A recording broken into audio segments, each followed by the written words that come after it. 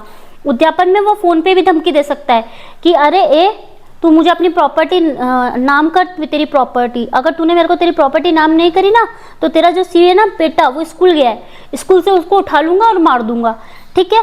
लेकिन जब उद्यापन को लूट में कन्वर्ट करेंगे ना तब क्या होगा कि उसको उठा के लेके गया, ए नाम के व्यक्ति ने बी नाम के व्यक्ति को बुलाया कि मैं यहाँ पे खड़ा हूँ तू आ, ठीक है। किसी भी तरीके से बहला के फुसला के कैसे भी बुला लिया, ठीक है। अब वो बोल रहा है कि, और वो ये मान लीजिए उस बच्चे को, बी नाम का जो व्यक्ति था अपने बच्चे को स्कूल से लेने गया तो वहीं पे उसको मिल गया ए बोलता है कि ए, और मान लीजिए ए में और उसमें पुरानी यारी थी, कुछ भी था कैसे भी था, इसको ले जाता है अपने साथ ले जाता है और कहता है कि अभी की अभी तेरी जो प्रॉपर्टी के कागजात बने हुए ना मैं सब बना बुनू के तैयार करके लेके आया हूँ, तो इस प्रॉपर्टी के कागज पे अभी की अभी साइन कर।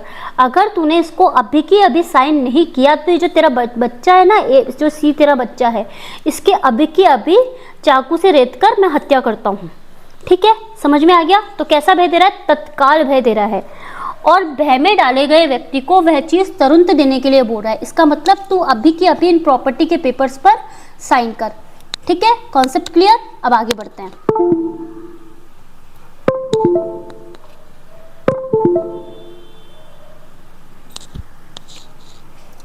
अब ये बोल रहा है कि जो 392 है ना, लूट का दंड दे रखा है, वो वाली बात बोल रहा है। ये 2 नंबर का पॉइंट ये हो गया, 3 नंबर का पॉइंट ये हो गया। अब 4 नंबर का पॉइंट है कि लूट का दंड कितना होगा। तो लूट का जो दंड होगा वो होगा कठिन कारावास से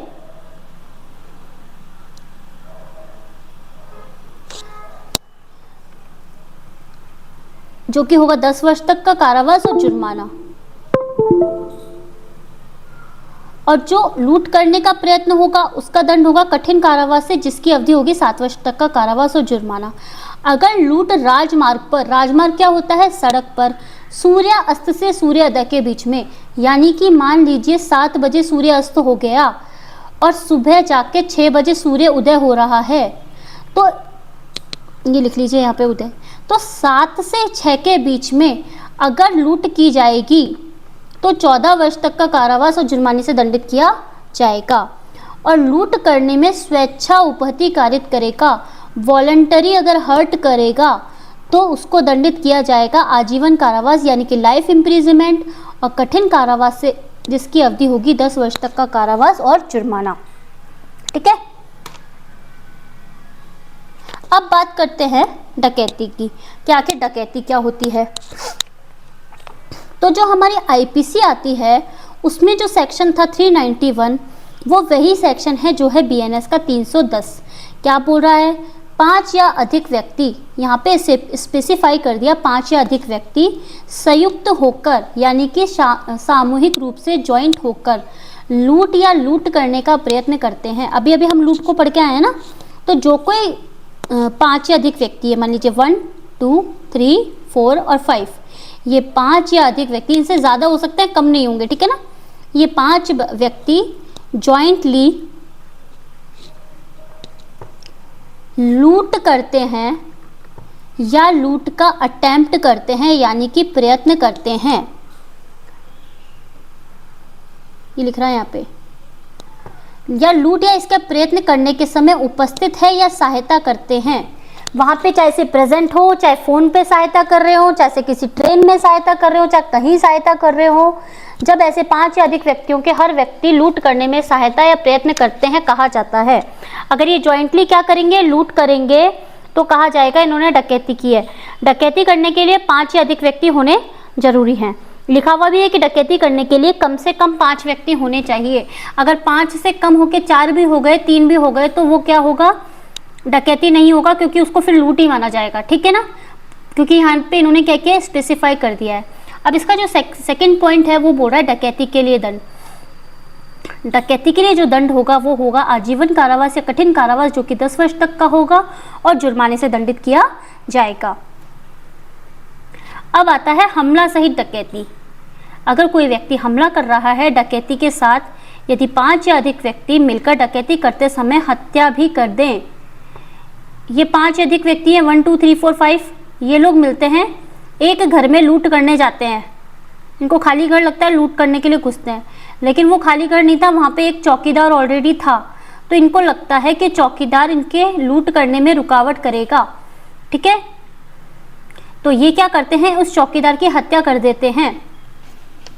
तो अगर हत्या कर देते हैं तब हर व्यक्ति 1 2 3 4 5 इन सभी व्यक्तियों को मृत्यु से आजीवन कारावास से, डेथ या एलआई या फिर कठोर कारावास, जो कितना होगा 10 वर्ष तक का कारावास और जुर्माने से दंडित किया जाएगा। फिर इसके बाद बोल रहा है 4th पॉइंट, डकैती करने की तैयारी करना। वही पॉइंट है जो कि है आईपीसी का 399। डकैती करने की कोई तैयारी करेगा तो वो 10 वर्ष तक का कारावास और जुर्माने से दंडित किया जाएगा। फिर 5th नंबर का पॉइंट बोल रहा है कि वही सेक्शन है जो है आईपीसी का 402। डकैती के प्रयोजन से एकत्रित होना, एक जगह अगर इकट्ठे हो रहे हैं डकैती करने के इंटेंशन के साथ, तो 7 वर्ष तक का कारावास और जुर्माने से दंडित किया जाएगा। फिर इसके बाद बोल रहा है आईपीसी का 400, वही है जो है इसका 6 नंबर का पॉइंट, डाकुओं की टोली होने के लिए दंड। तो जो कोई डाकुओं की टोली होगा वह 10 वर्ष तक के कारावास और जुर्माने से दंडित किया जाएगा। अब ये बोल रहा है सेक्शन 311। सेक्शन 311 वही है जो है आईपीसी का 397। क्या बोल रहा है 397, मृत्यु या घोर उपहति कारित करने के प्रयत्न के साथ लूट या अगर डकैती कारित करेगा तो ऐसा कारावास दिया जाएगा जो 7 वर्ष से कम का नहीं होगा। ठीक है, और घातक आयुध से सज्जित होकर लूट या अगर डकैती का प्रयत्न करेगा तो 7 वर्ष से कम का कारावास नहीं होगा, मतलब कम से कम 7 वर्ष का कारावास होगा और अधिकतम कितना भी हो सकता है जैसा न्यायालय को उचित लगे। उसके बाद बोल रहा है लुटेरों की टोली होने का दंड, जो कि हमको 401 में दे रखा था, पर यहाँ पे बीएनएस में हमको 313 के अंतर्गत दे रखा है कि जो कोई लुटेरों की टोली बनेगा उसको 7 वर्ष तक का कारावास और जुर्माने से दंडित किया जाएगा। और कारावास कैसा होगा, कठिन कारावास से दंडित किया जाएगा। तो ये तो बात हुई किसकी, हमारे चोरी, लूट और डकैती की। अब इसके बाद बात करेंगे हम संपत्ति के आपराधिक दुर्विनियोग के बारे में। संबंध में हमने पहले पार्ट 1 देख लिया है, तो अब हम बात करेंगे पार्ट 2 के बारे में, जो बात करता है संपत्ति के आपराधिक दुर्विनियोग के। तो जो पार्ट 2 की हम बात कर रहे हैं वो बात कर रहा है संपत्ति के आपराधिक दुर्विनियोग के विषय में, जो सेक्शन कवर कर रहा है 344 और 315। 314 बात करता है संपत्ति का बेईमानी से दुर्विनियोग क्या होता है, और 315 बात करता है ऐसी संपत्ति का बेईमानी से दुर्विनियोग जो मृत व्यक्ति के मृत्यु के समय उसके कब्जे में थी। तो सबसे पहले बात करेंगे 314 की। तो 314 वही है जो है आईपीसी का 403। तो क्या होता है इसके अंतर्गत, जो कोई भी, मतलब कोई भी व्यक्ति किसी संपत्ति का बेईमानी से दुर्विनियोग करेगा, किसी भी प्रॉपर्टी का क्या करेगा, दुर्विनियोग यानी कि मिस एप्रोप्रिएशन करेगा, तो क्या होगा बेईमानी से, यानी कि बेईमानी क्या होती है, डिसऑनेस्ट इंटेंशन। कैसा है उसका, डिसऑनेस्ट इंटेंशन है। उसके साथ अगर मिस एप्रोप्रिएशन ऑफ प्रॉपर्टी करेगा या उसको अपने उपयोग के लिए संपरिवर्तित कर लेगा। whoever dishonestly misappropriates और converts, मतलब क्या कर रहा है, उसको अपने उपयोग के लिए कन्वर्ट कर रहा है। प्रॉपर्टी कैसी हो सकती है, प्रॉपर्टी इसके अंतर्गत हो सकती है कैसी भी, मूवेबल प्रॉपर्टी। जो कोई बेईमानी से किसी जंगम संपत्ति का, तो स्पेसिफिक अब हमको बता दिया गया है कि जंगम संपत्ति यानी मूवेबल प्रॉपर्टी की बात हो रही है, उसका अगर कोई दुरुपयोग करेगा अपने उपयोग के लिए, उसको कन्वर्ट वगैरह करेगा, तो उसको 6 मास तक के कारावास और जुर्माने से दंडित किया जाएगा। 6 मास से कम नहीं, और जो कितनी होगी 2 वर्ष तक हो सकेगी, और जुर्माना भी दिया जाएगा।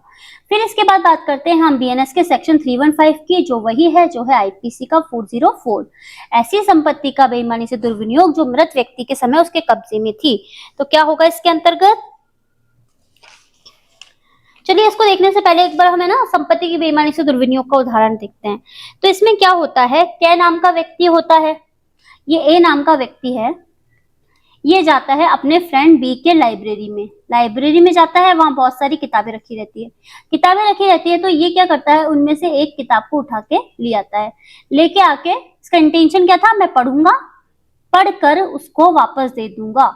लेकिन उसने ऐसा किया कि भाई उस समय तो उसका इंटेंशन ये था कि भाई पढ़ के वापस दे दूंगा, बाद में उसके इरादे बदल गए, उसने क्या किया, उसको अपने उपयोग के लिए बेच दिया, किसको, किताब को। तो इसने यहाँ पे क्या किया है, संपत्ति का बेईमानी से दुर्विनियोग किया है। अब बात करेंगे हम, ये ऐसे बोल रहा है कि आपने जैसे 1 दिन के लिए दुर्विनियोग किया हो, 1 घंटे के लिए दुर्विनियोग किया हो, वो दुर्विनियोग ही माना जाएगा, यानी कि मिस एप्रोप्रिएशन ही माना जाएगा। और ये वाली बात भी बोल रहा है कि मान लीजिए किसी व्यक्ति को कोई प्रॉपर्टी है वो सड़क पे मिलती है, मान लीजिए कोई अंगूठी थी वो किसी व्यक्ति को सड़क पे मिली, उसने क्या किया, सब साधन कर लिए कि भाई किसकी अंगूठी है, लेकिन कोई इसको जवाब देने वाला नहीं था, फिर उसने उसको अपने पास रख लिया, तब तो कोई दिक्कत नहीं है। लेकिन आपने क्या किया, आपने सोचा वाह सोने की अंगूठी मिल गई, अपने तो लो और रफा दफा हो जाओ, ये करा। लेकिन ऐसा काम नहीं चलता, अगर आपने ये किया है तो आपने क्या किया है, किसी संपत्ति को अपने कब्जे में ले लिया, किसी दूसरे की संपत्ति को अपने उपयोग के लिए रख लिया, ये गलत है। अब ये बताएंगे कि भाई वो युक्त समय क्या था कि जब तक आप उसको ढूंढ सकते हो, तो ये सब प्रश्न किसका होता है, तथ्य का प्रश्न होता है। ठीक है, इसके इलस्ट्रेशंस देख लीजिएगा आप। अब इसके बाद बात करते हैं हम सेक्शन 315 की, जो है आईपीसी का 404, इंपॉर्टेंट सेक्शन हो जाता है हमारे लिए। ऐसी संपत्ति का बेईमानी से दुर्विनियोग जो मृत व्यक्ति के समय उसके कब्जे में थी। तो जो कोई व्यक्ति मृत व्यक्ति की संपत्ति को अपने कब्जे में रखता है, अपने पोजीशन में रखता है, ये जानते हुए कि जो मृत्यु के समय उसके कब्जे में थी उसका वैध रूप से हकदार है, मतलब किसी और व्यक्ति को उसका वैध रूप से हकदार है, और तुम उसको अपनी प्रॉपर्टी को अपने पास रख लेते हो, अपने उपयोग के लिए संप्रवर्तित कर लेते हो, कन्वर्ट कर लेते हो, तो ये माना जाएगा कि आप बेईमानी से दुर्विनियोग कर रहे हो, जिसकी सजा दी जाएगी 3 वर्ष तक का कारावास और जुर्माना। ठीक है, उसके बाद होता है कि अगर यही अपराध कोई लिपिक वगैरह, क्लर्क वगैरह, सर्वेंट वगैरह कर देता है तो उसको 7 वर्ष तक का कारावास और जुर्माना दिया जाएगा। अब हम बात करेंगे न्यासभंग की। न्यासभंग क्या होता है, न्यासभंग होता है क्रिमिनल ब्रीच ऑफ ट्रस्ट। यहाँ पे किसका ब्रीच किया जाता है, क्रिमिनल ब्रीच ऑफ ट्रस्ट। तो किसकी बात करें, किसका ब्रीच हो रहा है, भंग किसका हो रहा है यहाँ पे, ट्रस्ट का। ट्रस्ट क्या होता है, ट्रस्ट होता है कि भाई आपने क्या किया, अपनी प्रॉपर्टी किसी दूसरे के यूज के लिए रख दी। कैसे रखी अभी हम देखेंगे इसको। तो ये वही सेक्शन है जो है 316 ऑफ बीएनएस। अब यहाँ पे तो आ गया बीएनएस का 316, और जब हम बात करते थे आईपीसी की तो आईपीसी में आता था 405।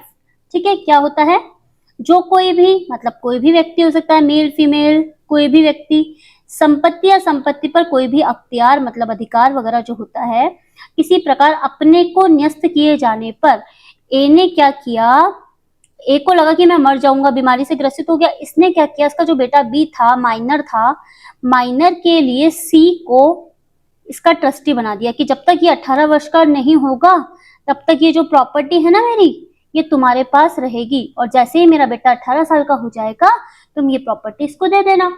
लेकिन सी महाराज के तो क्या हो गया, आ गया बेईमानी। उसने क्या किया, संपत्ति को बेईमानी से दुर्विनियोग कर लिया, उसको अपने उपयोग के लिए कन्वर्ट कर लिया।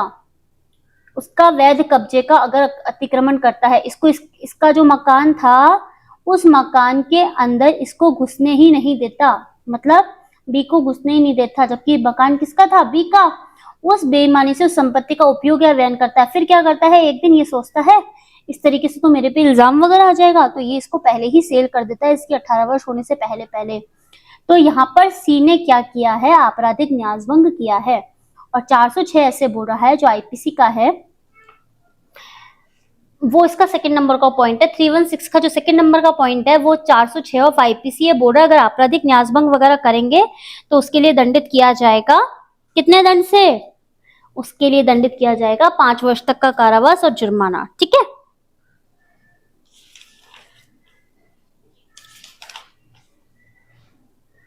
फिर थर्ड नंबर का पॉइंट आता है इसके, वाहक या घाटवाल या भंडारिक के रूप में अपने पास संपत्ति नष्ट किए जाने पर ऐसी संपत्ति के विषय के द्वारा आपराधिक न्यासभंग। तो अगर कोई व्यक्ति ऐसा करेगा तो 7 वर्ष तक का कारावास और जुर्माने से दंडित किया जाएगा। फिर आता है आईपीसी का 408 जो यहाँ का है 4th नंबर का पॉइंट, लिपिक या सेवक के द्वारा अगर आपराधिक न्यासभंग किया जा रहा है तो 7 वर्ष तक का कारावास और जुर्माने से दंडित किया जाएगा। 5th नंबर का पॉइंट हमको बोल रहा है कि जो कोई लोक सेवक होते हुए बैंकर, व्यापारी, अभिकर्ता के द्वारा आपराधिक न्यासभंग किया जाएगा तो 10 वर्ष तक का कारावास और जुर्माने से दंडित किया जाएगा। तो आपराधिक न्यासभंग में 316 के अंतर्गत 5 पॉइंट दे रखे हैं। तो ये पांचों पॉइंट वही हैं जो आईपीसी के डिफरेंट सेक्शंस में हमको दे रखे हैं। तो आईपीसी जो बीएनएस का जो 316 है वो अपने साथ 5 सेक्शन लेके बैठा है जो कि है इसके सब सेक्शंस। ठीक है, आपको एक बार जरूर गो थ्रू करनी चाहिए और इलस्ट्रेशंस को तो बिल्कुल भी नहीं छोड़ना है। ये वाले ऐसे सेक्शन है जिनके दृष्टांतों को हम नहीं छोड़ सकते हैं। बात करते हैं नेक्स्ट सेक्शन की, चुराई हुई संपत्ति को प्राप्त करने के विषय में। ऐसी प्रॉपर्टी जो क्या है, स्टोलन प्रॉपर्टी है, उसको प्राप्त करने के संदर्भ में सेक्शंस दिए गए हैं बीएनएस के अंतर्गत 317 सेक्शन दिया गया है जो बात करता है स्टोलन प्रॉपर्टी के बारे में। इसके अंतर्गत भी 5 पॉइंट दे रखे हैं। तो सबसे पहले तो आता है, सबसे पहला पॉइंट हमको यही बताता है कि आखिर चुराई हुई संपत्ति क्या होती है। तो ऐसी संपत्ति जिसका कब्जा चोरी के द्वारा यानी कि थेफ्ट के द्वारा, न्यासभंग के द्वारा यानी ब्रीच ऑफ ट्रस्ट के द्वारा, या लूट के द्वारा, रॉबरी के द्वारा, या फिर दुर्विनियोग के द्वारा जो कि होगा आपराधिक दुर्विनियोग यानी कि क्रिमिनल मिसएप्रोप्रिएशन, उद्यापन यानी कि एक्सटॉर्शन के द्वारा अंतरित किया गया है, तो वो माना जाता है कि ये चुराई हुई संपत्ति है। चुराई हुई संपत्ति को चुराई हुई सुन के ये मत सोच लीजिएगा कि थेफ्ट के अंतर्गत जो जो प्रॉपर्टी प्राप्त हुई है वो ही इसके अंतर्गत कवर होगी, बल्कि इसके अंतर्गत ये जो 5 प्रॉपर्टीज दे रखी हैं उनके अकॉर्डिंग ये चुराई हुई संपत्ति मानी जाती है। चाहे ऐसा अंतरण या दुर्विनियोग या न्यासभंग भारत के भीतर किया गया हो या भारत के बाहर किया गया हो, इससे कोई फर्क नहीं पड़ता है। और यदि ऐसी संपत्ति हकदार व्यक्ति के पास वापस पहुंच जाए तो वो चुराई हुई संपत्ति नहीं रहती है। मान लीजिए किसी व्यक्ति के जेवर चोरी हुए थे, जेवर चोरी होने के बाद थोड़े दिन बाद वो जो जेवर वगैरह थे ना, वो घूम फिर के क्या हो गया, उसी व्यक्ति के पास पहुंच गए जिसके वो थे, तो क्या हो गया, फिर वो चुराई हुई संपत्ति नहीं रहती है। फिर इसका जो सेकंड पॉइंट आता है वो यही बोल रहा है कि मैं वही हूं जो है आईपीसी का 411, चुराई हुई संपत्ति को बेईमानी से प्राप्त करना। तो जो कोई भी व्यक्ति चुराई हुई संपत्ति को बेईमानी से प्राप्त करेगा उसे 3 वर्ष तक का कारावास और जुर्माने से दंडित किया जाएगा। इसके बाद बात करते हैं हम इसके 3rd नंबर के पॉइंट की, जो बात करता है 412 के बारे में। ऐसी संपत्ति को बेईमानी से प्राप्त करना जो क्या करी गई है, डकैती करने में चुराई गई है, तो उसे दंडित किया जाएगा कम से कम 10 वर्ष तक का कारावास जो कि कठिन होगा, या फिर लाइफ इम्प्रिजमेंट का कारावास दिया जाएगा, आजीवन कारावास दिया जाएगा।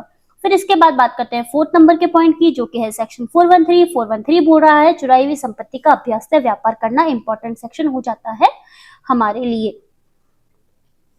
तो जो कोई चुराई हुई संपत्ति का अभ्यास से व्यापार वगैरह करेगा, रेगुलरली ऐसा करेगा, हैबिचुअली ऐसा करेगा, तो उसे दंडित किया जाएगा 10 वर्ष तक के कारावास से कम से कम, और आजीवन कारावास तक कन्वर्ट हो जाएगा ये, और जुर्माने से दंडित किया जाएगा।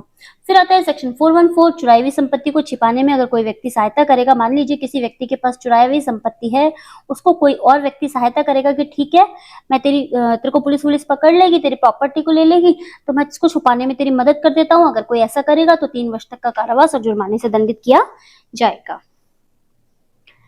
इसके बाद बात करेंगे हम छल के विषय में। तो छल क्या होता है, छल होती है चिटिंग, जो कि हमें बीएनएस के सेक्शन 318 और 319 में बताई गई है।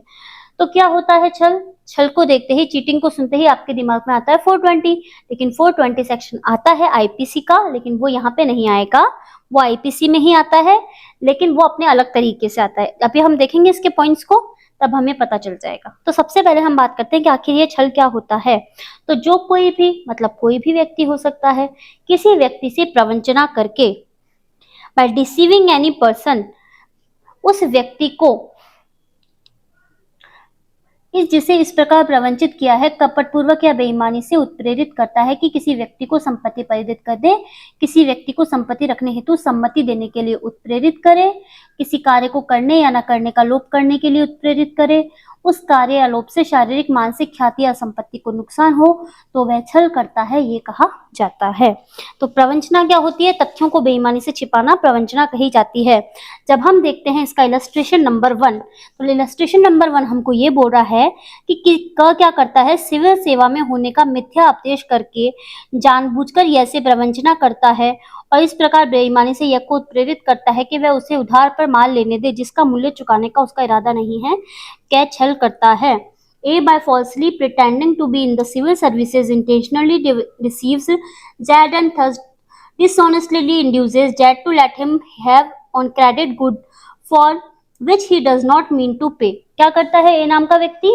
वो बोलता है बी को जाके कि मैं काम करता हूँ सिविल सेवा में काम करता हूँ, तो जबकि वो सिविल सेवा में काम नहीं कर रहा होता। ये ए नाम का व्यक्ति है, बी नाम के व्यक्ति को जाके बोलता है कि मैं काम करता हूँ सिविल सेवा में, और जबकि ये सिविल सेवा में काम नहीं करता है। इसको बोलता है जाके कि मैं सिविल सेवा में काम करता हूँ, तो प्लीज तुम मुझे 10 लाख रुपए उधार दे दो, मैं जैसे ही मेरे पास आएंगे मैं तुम्हें दे दूंगा। लेकिन ये तो क्या है? बेरोजगार है, इसके पास ऐसा कोई भी साधन नहीं है, तो इसने यहाँ पे क्या किया है? चीटिंग की है, यानी कि छल किया है। ठीक है, बात करते हैं नेक्स्ट सेक्शन की।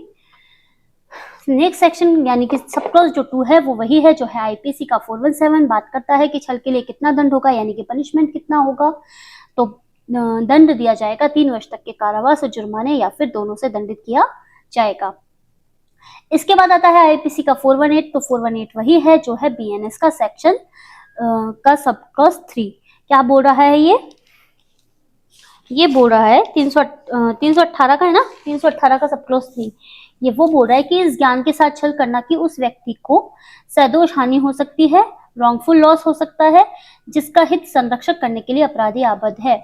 मतलब जिसका जो हित वगैरह है वो रखने के लिए आबद्ध है अपराधी, उसी को क्या करता है? सदोष हानि यानी रॉन्गफुल लॉस करता है, इस इंटेंशन के साथ छल करता है, तो 5 वर्ष का कारावास और जुर्माने से दंडित किया जाएगा। फिर इसके बाद आता है 420 ऑफ आईपीसी, जो यहाँ पे 4th नंबर का पॉइंट है, यानी कि 318 का है सब क्लॉज 4। छल करना और संपत्ति परिदत्त करना, चीटिंग करके, जो कि हम 318 के क्लॉज 1 में पढ़ के आए हैं, उसको करके संपत्ति को परिदत्त करना मतलब देना किसी संपत्ति को। तो जो कोई छल करेगा, चीटिंग करेगा या प्रवंचित करके बेईमानी से तथ्यों को छुपा करके बेईमानी से उत्प्रेरित करेगा कि कोई संपत्ति परिदत्त कर दे, कोई अपनी जो संपत्ति वगैरह है वो ट्रांसफर वगैरह कर दे किसी अन्य व्यक्ति को, किसी मूल्यवान प्रतिभूति को या किसी चीज को हस्ताक्षरित मुद्रांकित उसे रच दे, परिवर्तित कर दे या नष्ट कर दे। मान लीजिए ए कहता है बी को प्रवंचना करके कि ये जो चेक है इस पे तुम साइन कर दो, इस पे लिखे हुए हैं 5 लाख रुपए, और उसको क्या करता है? दे देता है कि भाई है ना, उसको इस तरीके से क्या बनाता है? रच देता है। उसको क्या करता है? 5 लाख रुपए लिखे हैं तो उसके आगे 1 लगा देता है, तो 51 लाख रुपए हो जाते हैं।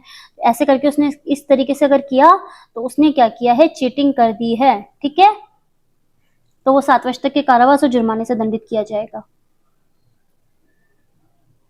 अब ये आता है 319। 319 बोलता है प्रतिरूपण द्वारा छल, चीटिंग बाय पर्सोनेशन। तो जो कोई व्यक्ति अन्य व्यक्ति को उपदेश करता है जो वास्तविक नहीं है।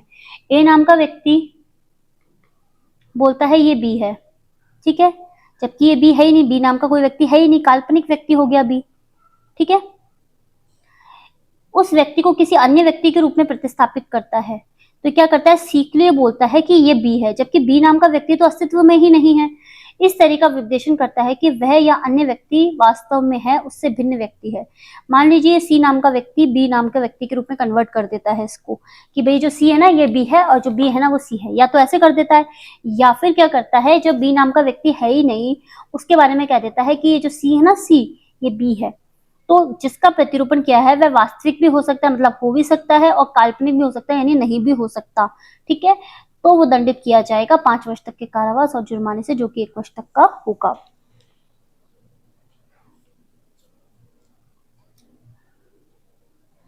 सात वर्ष तक का होगा इसके अंतर्गत। 1 मिनट रुकिए।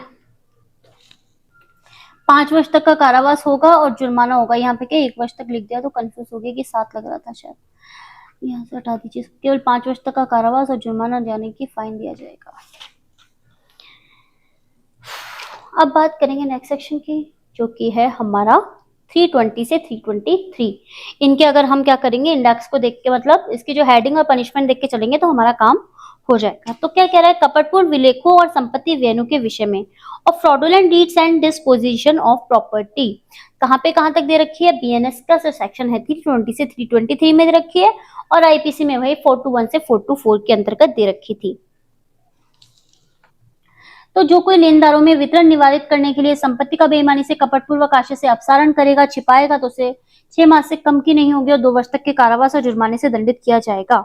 डिसऑनेस्ट और फ्रॉडुलेंट रिमूवल और concealment of property to prevent distribution among creditors, तो कितना होगा, कारावास होगा जो 6 मास से कम नहीं, यानी कम से कम 6 मास, अधिकतम 2 वर्ष और जुर्माना।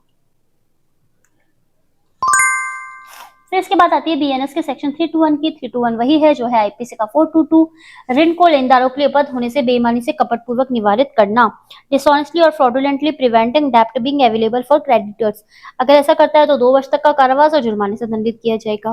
फिर आता है सेक्शन 322, वही है जो है आईपीसी का 423, अंतरण के ऐसे विलेख का जिसमें प्रतिफल के संबंध में मिथ्या कथन अंतर्निविष्ट है, बेईमानी से कपटपूर्वक निष्पादन करेगा, एग्जीक्यूट करेगा, तो दोनों में से किसी भांति के कारावास से जिसकी अवधि 3 वर्ष तक की होगी और जुर्माने से दंडित किया जाएगा। डिसऑनेस्ट और फ्रॉडुलेंट एग्जीक्यूशन और deed of transfer containing false statement of consideration. फिर इसका लास्ट सेक्शन आता है संपत्ति का बेईमानी से या कपटपूर्वक अपसारण या छिपाना, डिसऑनेस्ट और फ्रॉडुलेंट रिमूवल और कंसीलमेंट ऑफ प्रॉपर्टी, तो कोई ऐसा करेगा 3 वर्ष तक के कारावास और जुर्माने से दंडित किया जाएगा। ठीक है, अब आता है इंपॉर्टेंट टॉपिक जो आता है रिष्टी के विषय में, मिसचीफ के बारे में प्रोविजंस की बात करता है।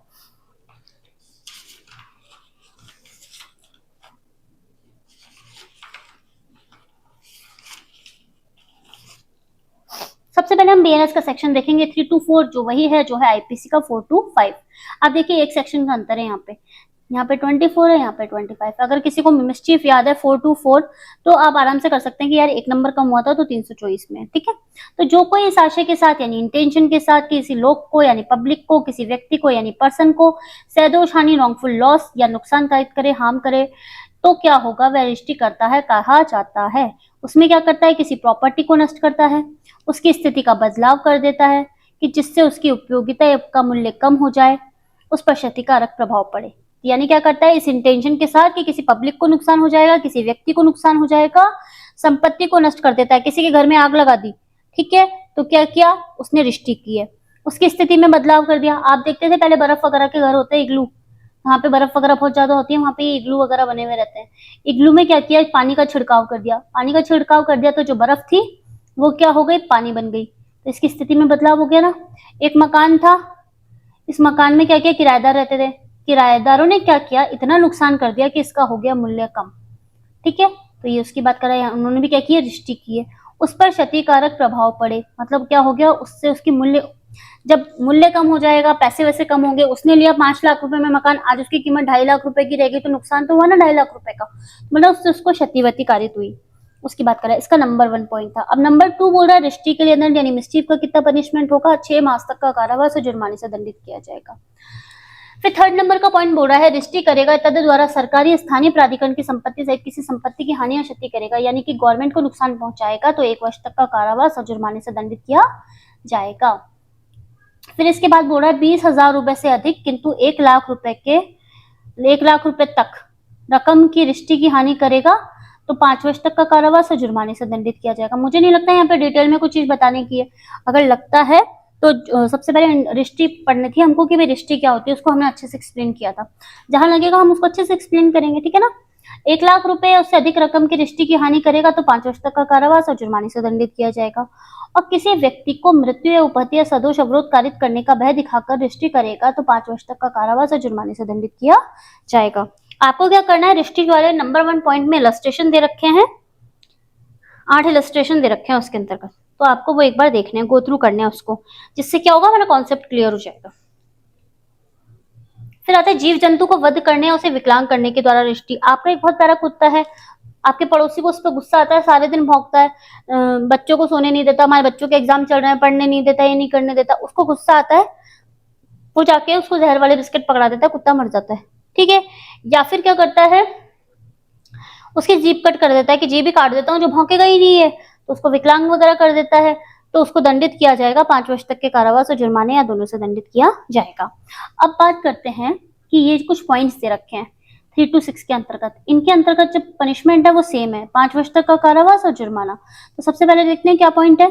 कृषि प्रयोजनों के लिए मानव, प्राणियों, जीव जंतु, खाने पीने, सफाई या किसी विनिर्माण को चलाने के जलमदाय में कमी कारित होती हो, या ऐसा कोई काम करता है जिससे लोग, सड़क, पुल, नावे, नदी या प्राकृतिक या कृत्रिम नाले, जल सारणी, संपत्ति प्रवहन के लिए अगम्य या कम निरापद बना दिया जाए, लेक, जल निकास में क्षतिग्रस्त या नुकसान पर जल पलायन या बाधा वाधा कारित की जाए। इनको एक पॉइंट देख के और फिर इनका 5 वर्ष तक का कारावास और जुर्माना कर लेना। इस तरीके से इनका एक चार्ट बना लेना।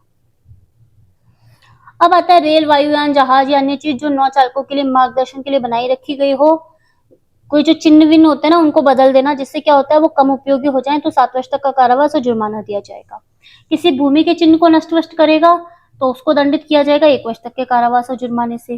किसी कृषि उपज सहित किसी संपत्ति को नुकसान करने के आशय से, जानते हुए कि तद्वारा ऐसा नुकसान अग्नि या विस्फोटक पदार्थ की तरह हो, किसी कृषि की फसल वगैरह जो होती है ना, उसको किसी ने जला दिया हो, तो क्या किया जाएगा, अग्नि या विस्फोटक पदार्थ के द्वारा किया है तो 7 वर्ष तक का कारावास और जुर्माने से दंडित किया जाएगा।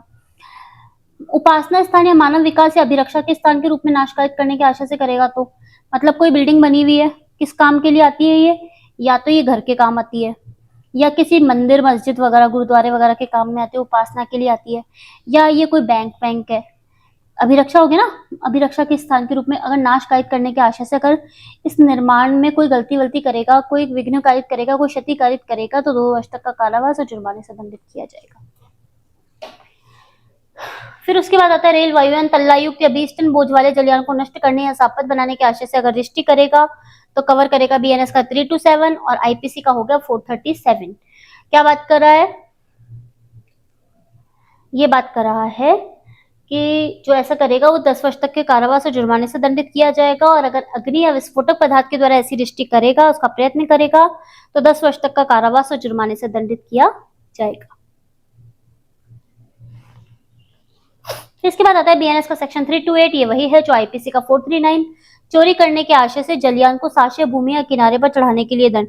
मान लीजिए कोई जलयान है, वो जलयान में क्या है, ड्रग्स वगैरह भरे हुए हैं बहुत ज्यादा, ठीक है। अब उस ड्रग्स को चोरी करने के लिए कोई व्यक्ति क्या करता है, उसको दूसरी भूमि पर किसी किनारे वगैरह पे चढ़ा देता है, तो उसको दिया जाएगा 10 वर्ष तक का कारावास और जुर्माने से दंडित किया जाएगा। ये हो गया 3 to 8। अब हम बात करेंगे 3 to 9 की, जो कि आता है हमारा आपराधिक अत्याचार के विषय में। Criminal trespass and house trace की बात की जाएगी इसके अंतर्गत। तो सबसे पहला जो आता है सेक्शन वो बात करता है 3 to 9 आपराधिक अत्याचार और गृह अत्याचार के बारे में, जो बात करता है आईपीसी का 441। जो कोई मतलब कोई भी व्यक्ति होता है किसी अन्य व्यक्ति के कब्जे की संपत्ति पर या तो प्रवेश करेगा या प्रवेश करके कोई अपराध करेगा, किसी व्यक्ति को जिसके कब्जे में ऐसी संपत्ति अभित्रस्त, अपमानित या शुद्ध वगैरह करेगा, या ऐसी संपत्ति में विधि पूर्वक प्रवेश करके वहां विधिवत रूप से इस आशय से बना रहता है कि तद द्वारा वह किसी व्यक्ति को अपमानित करे, अभित्रस्त करे, शुद्ध करे, तो वह आपराधिक अत्याचार करता है, ये कहा जाता है। एक घर बना हुआ है, इस घर में ए नाम का व्यक्ति प्रवेश करता है, किस इंटेंशन के साथ, विधि विरुद्ध तरीके से प्रवेश करता है या प्रवेश कर लेता है, फिर वहां पर विधि पूर्वक तरीके से बना हुआ रहता है। किस लिए बना रहता है, अपराध करने के आशय से, किसी व्यक्ति को क्षतिकारित करने के आशय से, अपमान वगैरह करने के आशय से करता है, तो वो आपराधिक अत्याचार करता है, कहा जाता है। इसके बाद इसका सेकंड पॉइंट आता है, वो कहता है किसी निर्माण, तंबू, जलयान या मानव निवास के रूप में, किसी निर्माण में जो उपासना के रूप में हो, प्रवेश करके उसमें बना रहकर आपराधिक अत्याचार करता है, तो वह गृह अत्याचार करता है, कहा जाता है। ये घर है, घर बनाना पड़ेगा, कहाँ गया घर का, ये रहा, ये घर है। इस घर के अंदर क्या करता है, ए नाम का व्यक्ति, चाहे ये घर हो, चाहे पूजा का स्थान हो, उपासना का स्थान हो, प्रवेश करता है, एंटर हो गया, फिर वहां पे बना रहा किसी इंटेंशन के साथ, या फिर बैंक वगैरह हो सकता है, संपत्ति रखने का भी स्थान, बैंक वगैरह को लूटने के आशय से गया, आपराधिक अत्याचार करने के आशय से गया, तो वो गृह अत्याचार करता है, कहा जाता है।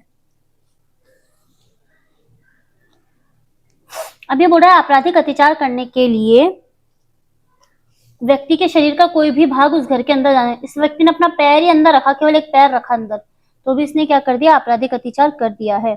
आपराधिक अत्याचार करने का दंड होगा 3 मास तक का कारावास और जुर्माने से दंडित किया जाएगा, जो कि होगा 5,000 रुपए तक का।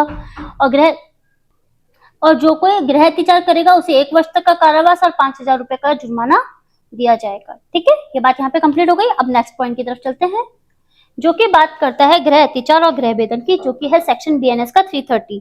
तो जो कोई पूर्वधानी भटने के बाद गृह अत्याचार करता है, ऐसे गृह अत्याचार को किसी ऐसे व्यक्ति से छिपाया जाए जिससे उस निर्माण तंबू जलयान में जो अत्याचार का विषय अत्याचारी को अपवर्जित करने या बाहर कर देने का अधिकार है, वह प्रच्छन्न गृह अत्याचार करता है कहा जाता है। तो आपने देखा होगा प्रच्छन्न गृह अत्याचार का मतलब हो गया छुप छुप कर घुसना। तो रावण जब सीता को लेने के लिए गया था, उसको पता था कि राम जी तो है नहीं वहां पे, राम जी तो लेने गए हैं सोने का हिरण। अब सोने का हिरण लेने के लिए गए हैं, तो ये जो घर झोपड़ी बनी हुई थी सीता जी की, इसमें जो रावण होता है वो क्या करता है, छुप छुप के यहाँ से घुसता है। तो उसने क्या किया है, यहाँ से पीछे से जाता है, देखता है कि वो कौन सी महिला है अंदर है, ये देखता है कोई खिड़की विड़की बनी हुई है, वहां से देखता है। तो वो क्या करता है, प्रच्छन्न गृह अत्याचार करता है, ये करता है। अब ये ऐसे बोल रहा है कि जो व्यक्ति गृह अत्याचार करता है वह गृह भेदन करता है। कब करता है, जब उस गृह में उसके किसी भाग में तस्मिन वर्णित 6 तरीके से, जो यहाँ पे नीचे 6 तरीके दे रखे हैं, उनमें से किसी तरीके से प्रवेश करता है, एंटर करता है, यदि वह उस गृह में किसी भाग में अपराध करने के प्रयोजन से होते हुए, मान लीजिए पहले कभी एंटर हो गया था तो बाहर निकलता है, अपराध करने के बाद गृह से बाहर निकलता है, तो वह गृह भेदन करता है कहा जाता है। गृह भेदन क्या होता है, हाउस ब्रेकिंग। यदि वह रास्ते से प्रवेश करता है, बाहर निकलता है, जो स्वयं उसने या उसके गृह अत्याचार के लिए किसी दुष्प्रयोग ने गृह, मतलब या तो उसने बनाया कोई रास्ता, ठीक है, ये घर है, इस घर में घुसने के लिए एक मेन दरवाजा है, ये तो ठीक है। अब यहाँ से इन्होंने कोई अलग से दरवाजा निकाल लिया पीछे की साइड से, तो वो हो गया। यहाँ पे कोई सिड्डी विड्डी लगा दी यहाँ पे चढ़ने के लिए, ठीक है, सिड्डियां विड्डियां लगा दी, या अत्याचार करने वाले ने या दुष्प्रयोग ने ऐसे साधन द्वारा खोला जो अधिभागी द्वारा निश्चित नहीं है, मतलब इसमें नीचे कोई सुरंग वगैरह खोद ली, किसी ताला, यहाँ पे एक बड़ा सारा ताला लग रहा था, उसको ताले को खोल दिया। आपराधिक बल या हमले की धमकी के द्वारा प्रवेश करता है या बाहर निकलता है। यहाँ पे एक चौकीदार खड़ा था, ये चौकीदार को इसने क्या किया, धमकाया या धक्का वक्का दे दिया, ऐसे करके प्रवेश करता है या बाहर निकलता है। बंद रास्ते को खोलकर अपने द्वारा दुष्प्रयोग द्वारा प्रवेश करता है, ये रास्ता बंद था, इसको या तो गेट को तोड़ देता है, यहाँ पेच वेच लगे हुए रहते हैं गेटों के, उनको खोल देता है, या प्रवेश करके बाहर निकलेगा या अंदर जाएगा, जो कुछ भी करेगा उसे दंडित किया जाएगा। अब ये बोल रहा है कैसे दिया जाएगा दंड, तो क्या है, प्रच्छन्न गृह अत्याचार या गृह भेदन के लिए दंड होगा 2 वर्ष तक का कारावास और जुर्माना। सूर्योदय के बाद, सूर्योदय से पहले करेगा तो 3 मास तक का कारावास और जुर्माना। कारावास से दंडनीय अपराध करने के लिए करेगा तो 3 वर्ष तक का कारावास है, जुर्माना। जो अगर अपराध के साथ साथ क्या करेगा, अगर चोरी भी करेगा तो 10 वर्ष तक का कारावास किया जाएगा। सूर्योदय के बाद और सूर्यास्त के बाद और सूर्योदय से पहले प्रच्छन्न गृह अत्याचार और गृह भेदन करता है तो 5 वर्ष तक का कारावास और जुर्माने से दंडित किया जाएगा। और अगर चोरी कर लेता है, वहां पे आपराधिक आशय चोरी वोरी करने का हो, तो 14 वर्ष तक के कारावास से दंडित किया जाएगा। उपहती हमला, सदोष अवरोध की तैयारी करके अगर ऐसा करेगा तो 10 वर्ष तक का कारावास है, जुर्माने से दंडित किया जाएगा। और अगर सूर्योदय से पहले, सूर्योदय के बाद करेगा, सूर्यास्त के बाद और सूर्योदय से पहले करेगा तो 14 वर्ष तक का कारावास और जुर्माने से दंडित किया जाएगा। और प्रच्छन्न गृह अत्याचार या भेदन करते समय किसी व्यक्ति को घोर उपहति यानी कि ग्रीवियस हर्ट करेगा तो 10 वर्ष तक का कारावास और जुर्माने से दंडित किया जाएगा। और रात्रों प्रच्छन्न गृह अत्याचार करता है, रात्रों गृह भेदन वगैरह करता है, सूर्यास्त के बाद और सूर्योदय से पहले करते समय किसी व्यक्ति को डेथ करता है या ग्रीवियस हर्ट करता है, ऐसा करने का प्रयत्न करता है, अटेम्प्ट करता है, तो आजीवन कारावास या दोनों में से किसी भांति के कारावास से जिसकी अवधि 10 वर्ष तक की होगी और जुर्माने से दंडित किया जाएगा। अब आता है अपराध को करने के लिए गृह अत्याचार। तो जो कोई मृत्यु से दंडनीय है, मृत्यु से दंडनीय अपराध करने के लिए गृह अत्याचार करेगा तो कितना होगा, कम से कम 10 वर्ष का कारावास और आजीवन तक हो सकेगा। और अगर आजीवन कारावास से दंडनीय अपराध करने के लिए गृह अत्याचार करेगा तो 10 वर्ष से अधिक की नहीं होगी, और कारावास से दंडनीय अपराध करेगा तो 2 वर्ष से अधिक की नहीं होगी। उपहति या हमला या सदोष अवरोध करने की तैयारी के बाद अगर गृह अत्याचार करेगा तो 7 वर्ष से अधिक की नहीं होगी और जुर्माने से दंडित किया जाएगा। फिर बोल रहा है ऐसा पात्र जिसमें संपत्ति है बेईमानी से तोड़कर खोलना। 334 बोल रहा है बंद पात्र को जिसमें संपत्ति हो। ये एक बक्सा था, इस बक्से को, इसको विश्वास था, ये ए नाम का व्यक्ति था, इसके बक्सा था ये, इसको विश्वास था कि ये जो है ना बक्सा, इसमें प्रॉपर्टी है, संपत्ति होने का विश्वास है, बेईमानी से या रिश्ते करने के आशय से इसको तोड़कर खोलेगा, इसको तोड़कर खोलता है तो दोनों में से किसी भांति के कारावास से जो 2 वर्ष से अधिक की नहीं होगी और जुर्माने से दोनों से दंडित किया जाएगा। अपने पास न्यस्त किए जाने पर उसको खोलने का प्राधिकार न रखते हुए भी बेईमानी या रिश्ते करने के आशय से ऐसा करेगा तो 3 वर्ष से अधिक की नहीं होगी और जुर्माने से दंडित।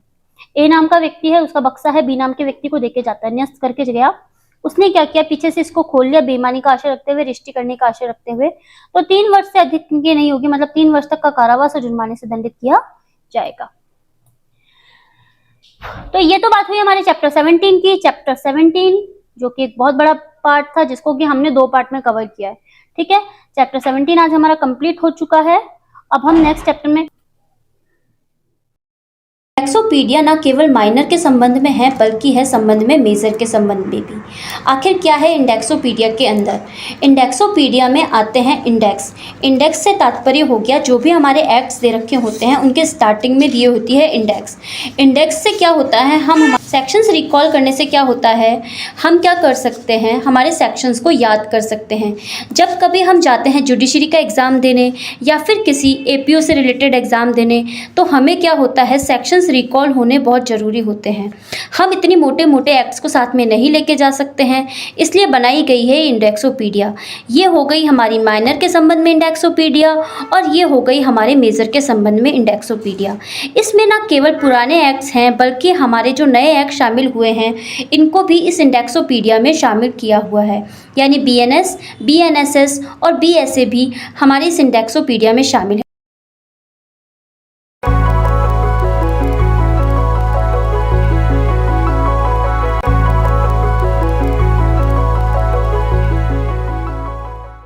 बारे तो चलिए बात करते हैं कि आखिर क्या होते हैं दस्तावेज, क्या होते हैं संपत्ति चिन्ह और क्या होते हैं इनसे संबंधित अपराध।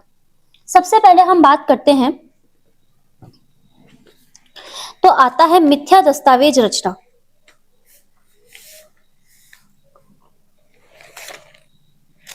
मेकिंग अ फॉल्स डॉक्यूमेंट, ये वही सेक्शन है जो है आईपीसी का 464 है और यहाँ पे है 335।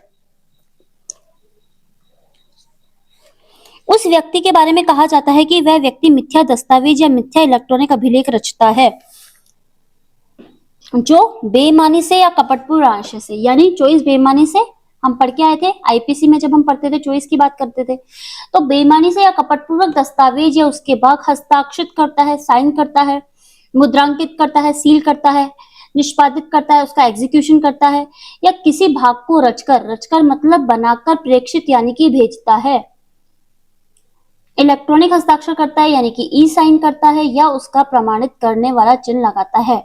मान लीजिए इसको प्रमाणित करने के लिए एक सर्किल में करके और ऐसे ऐसे करके बनाता है, तो ये इसका प्रमाणित करने वाला चिन्ह हो गया जो ये यहाँ पे लगा देता है। किस आशय से? मिथ्या बेईमानी से या कपटपूर्व दस्तावेज या उसके भाग को, मतलब इस आशय से दस्तावेज को या उसके किसी पार्ट को हस्ताक्षरित करता है, साइन करता है, साइन सील एग्जीक्यूट और फिर उसके बाद होता है उसको रचता है यानी कि बनाता है, प्रेषित यानी कि भेजता है, इलेक्ट्रॉनिक साइन करता है या फिर कोई चिन्ह विन्ह लगाता है। फिर कहा गया है इसके सेकंड नंबर के पॉइंट में जो 335 है उसका जो फर्स्ट नंबर का पॉइंट है अ नंबर का, उसके अंतर्गत तो ये सारे आ गए। फिर उसके बाद आता है कि जो किसी दस्तावेज के इलेक्ट्रॉनिक अभिलेख के किसी तात्विक भाग में परिवर्तन या रद्द करने के द्वारा विधिपूर्वक प्राधिकार के बिना बेईमानी से या कपटपूर्वक करता है। अभिलेख यानी कि रिकॉर्ड के तात्विक भाग में परिवर्तन, मतलब जो उसका महत्वपूर्ण भाग है उसमें परिवर्तन या रद्द, मतलब या तो उसको चेंज करता है या रद्द यानी कि कैंसिल करता है, करने के द्वारा विधिपूर्वक प्राधिकार के बिना, मतलब वो ऐसा ऑथराइज नहीं है फिर भी वो क्या करता है बेईमानी से या कपटपूर्व आशय से ऐसा करता है।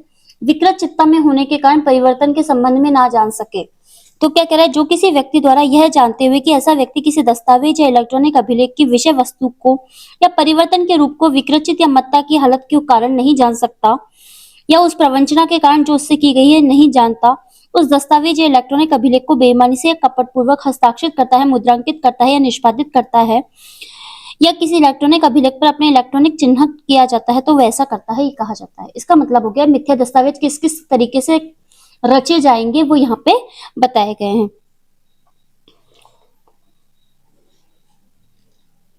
आप इसका सी नंबर का इलस्ट्रेशन देखिए। एक बैंकर पर लिखे हुए और वाहक को दे चेक को क्या उठा लेता है। चेक खे द्वारा हस्ताक्षरित है, मतलब जो बी है उसने हस्ताक्षरित कर रखा है चेक को, तो उसने क्या है कोई राशि अंकित नहीं कर रखी, मतलब कोई भी जो राशि वगैरह है, अमाउंट वगैरह है, वो नहीं लिख रखा। के नाम का व्यक्ति है, माने मतलब हो गया ए नाम का जो व्यक्ति है वो 10,000 रुपए की राशि अंकित करके चेक को कपटपूर्वक भर लेता है, वह कूट रचना करता है, ये कहा जाता है। इसमें ये बताया गया कि वो कूट रचना करेगा, ये कहा गया है। अब आगे कूट रचना क्या होती है। जब हम कूट रचना की बात करते हैं तो वो बोल रहा है कि मिथ्या दस्तावेज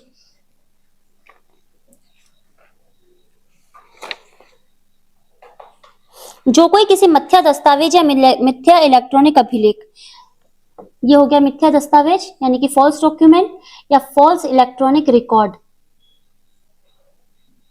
दस्तावेज या इलेक्ट्रॉनिक अभिलेख के किसी भाग को, डॉक्यूमेंट को या ई रिकॉर्ड के किसी भाग को यानी कि पार्ट को इस आशय से रचता है, इसका इंटेंशन क्या है, इस आशय से रचता है कि वो कपट करे, फ्रॉड करे, कि किसी लोक को यानी पब्लिक को या किसी व्यक्ति को यानी कि प्राइवेट पर्सन को नुकसान हो, हार्म हो, डैमेज हो या क्षतिकारित हो, मतलब उसका इंटेंशन क्या है, क्षतिकारित करने का है, हार्म करने का है, या किसी दावे या हक का समर्थन किया जावे,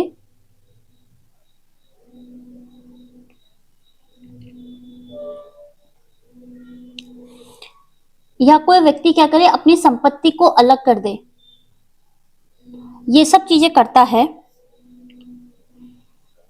या इसके लिए कोई अभिव्यक्त या विवक्षित संविदा करता है, एक्सप्रेस या इम्प्लाइड क्या करता है, कोई कॉन्ट्रैक्ट वगैरह करता है कि जिससे कि वो कपट करे या कपट किया जा सके, तो वो कूट रचना करता है, ये कहा जाता है। अब इसका जो सेकंड पॉइंट आता है वो ये बोलता है कूट रचना के लिए दंड। तो कूट रचना के लिए कितना दंड होगा, 2 वर्ष तक का कारावास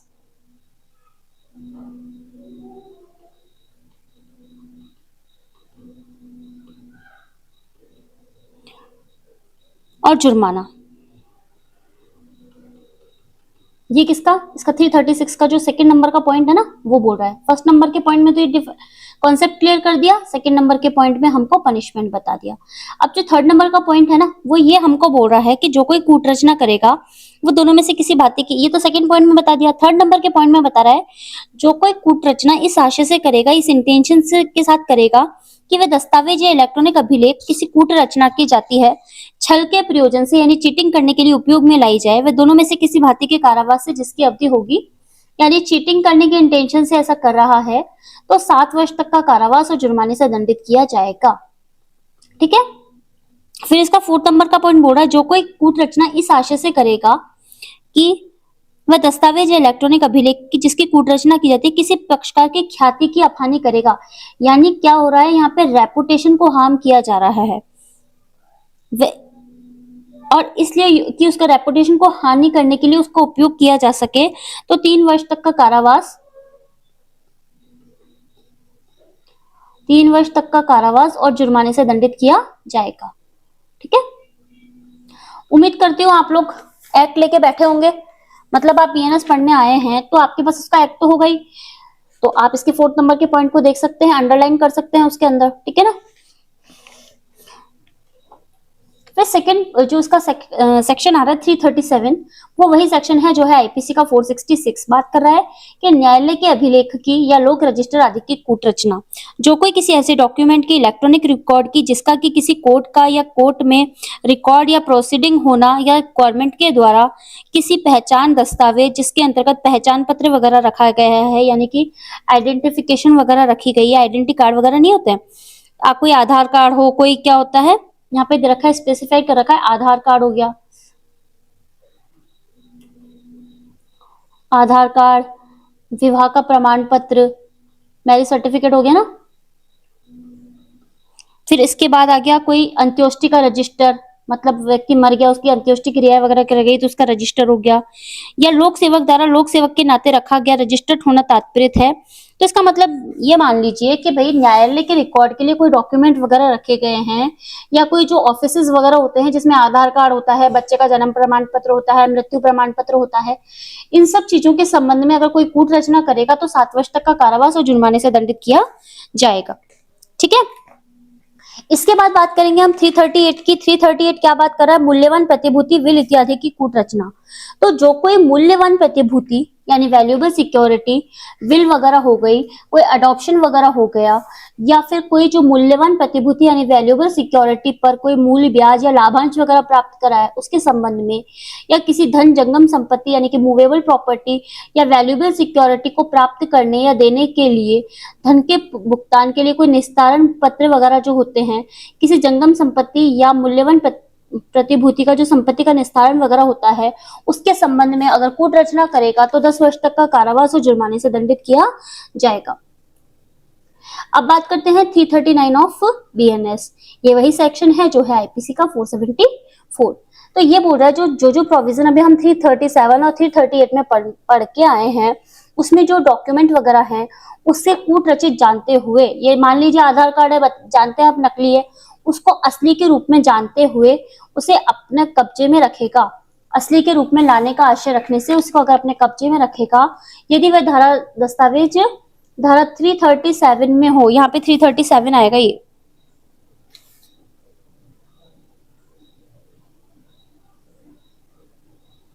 337 में हो तो 7 वर्ष तक का कारावास और जुर्माने से दंडित किया जाएगा। और अगर 338 में कवर हो रहा होगा तो आजीवन कारावास या 7 वर्ष तक के कारावास और जुर्माने से दंडित किया जाएगा। ठीक है, फिर ये बोल रहा है आईपी जो बीएनएस का 340 है वो है आईपीसी का 471, कूट रचित दस्तावेज या इलेक्ट्रॉनिक अभिलेख का असली के रूप में उपयोग में लेके आना। तो जो कोई ऐसा करेगा उसे उस दस्तावेज या इलेक्ट्रॉनिक जो अभिलेख की अगर कूट रचना की है तो जो कूट रचना का अपराध होगा उसी से दंडित किया जाएगा। अब हम बात करते हैं सेक्शन 341 की। सेक्शन 341 है, इसके 4 पॉइंट दे रखे हैं। इसके अंतर्गत क्या कहा गया है कि ये वही सेक्शन है जो है आईपीसी का 472। धारा 338 के अधीन दंडनीय कूट रचना करने के आशय से कूटकृत मुद्रा आदि का बनाना या अपने कब्जे में रखना। मतलब आपने देखा कि आधार कार्ड वगैरह बन रहा है, कोई मैरिज सर्टिफिकेट बन रहा है, कोई मृत्यु का प्रमाण पत्र वगैरह बन रहा है, बर्थ सर्टिफिकेट बन रहा है, ऐसे चीजें बनाने के लिए कोई मुद्रा वगैरह होगी वो रखेगा या उसको अपने कब्जे में रखेगा तो उसे 341 के अकॉर्डिंग दंडित किया जाएगा। तो इसका जो सबसे पहला वाला पॉइंट है वो हमको बोल रहा है उसे कोई ऐसी कूट रचना करने के प्रयोजन के लिए उपयोग में लाया जाए या कूटकृत जानते हुए अगर अपने कब्जे में रखेगा तो 7 वर्ष तक का कारावास और जुर्माने से दंडित किया जाएगा। उसे कोई कूट रचना करने के प्रयोजन के लिए उपयोग में लाया जाए जो 338 से भिन्न इस अध्याय की किसी धारा के अधीन है। मतलब जो 338 के अंतर्गत नहीं आता उससे कोई भिन्न होगा तो उसके लिए 7 वर्ष तक का कारावास और जुर्माने से दंडित किया जाएगा। फिर उसके बाद बोल रहा है इसका जो 3rd नंबर का पॉइंट है कि जो कोई किसी मुद्रा पट्टी अन्य उपकरण को कूटकर जानते हुए अपने कब्जे में रखेगा। तो यहाँ पे किस किस को रख रहा है? कोई मुद्रा हो गई, पट्टी हो गई, या फिर हो गया अन्य उपकरण।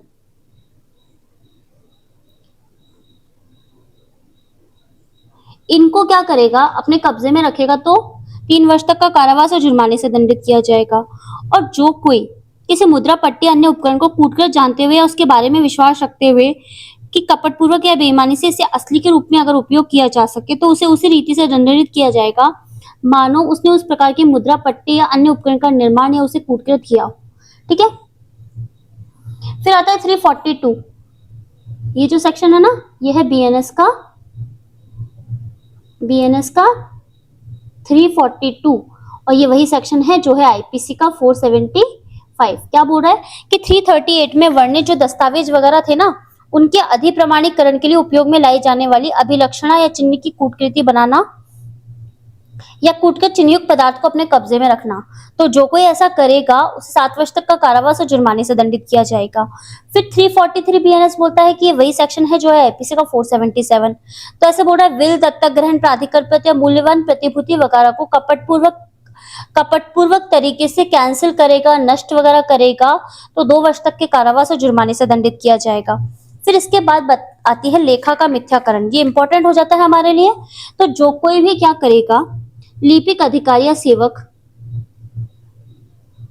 लिपिक अधिकारी या सेवक से संबंधित कोई व्यक्ति इस हैसियत से कार्य कर रहा हो, मतलब किसी लिपिक यानी क्लर्क, कोई ऑफिसर हो गया, कोई सर्वेंट के पद से कोई कार्य कर रहा हो कपट करने के आशय से, मतलब इंटेंशन क्या है, फ्रॉड करने का।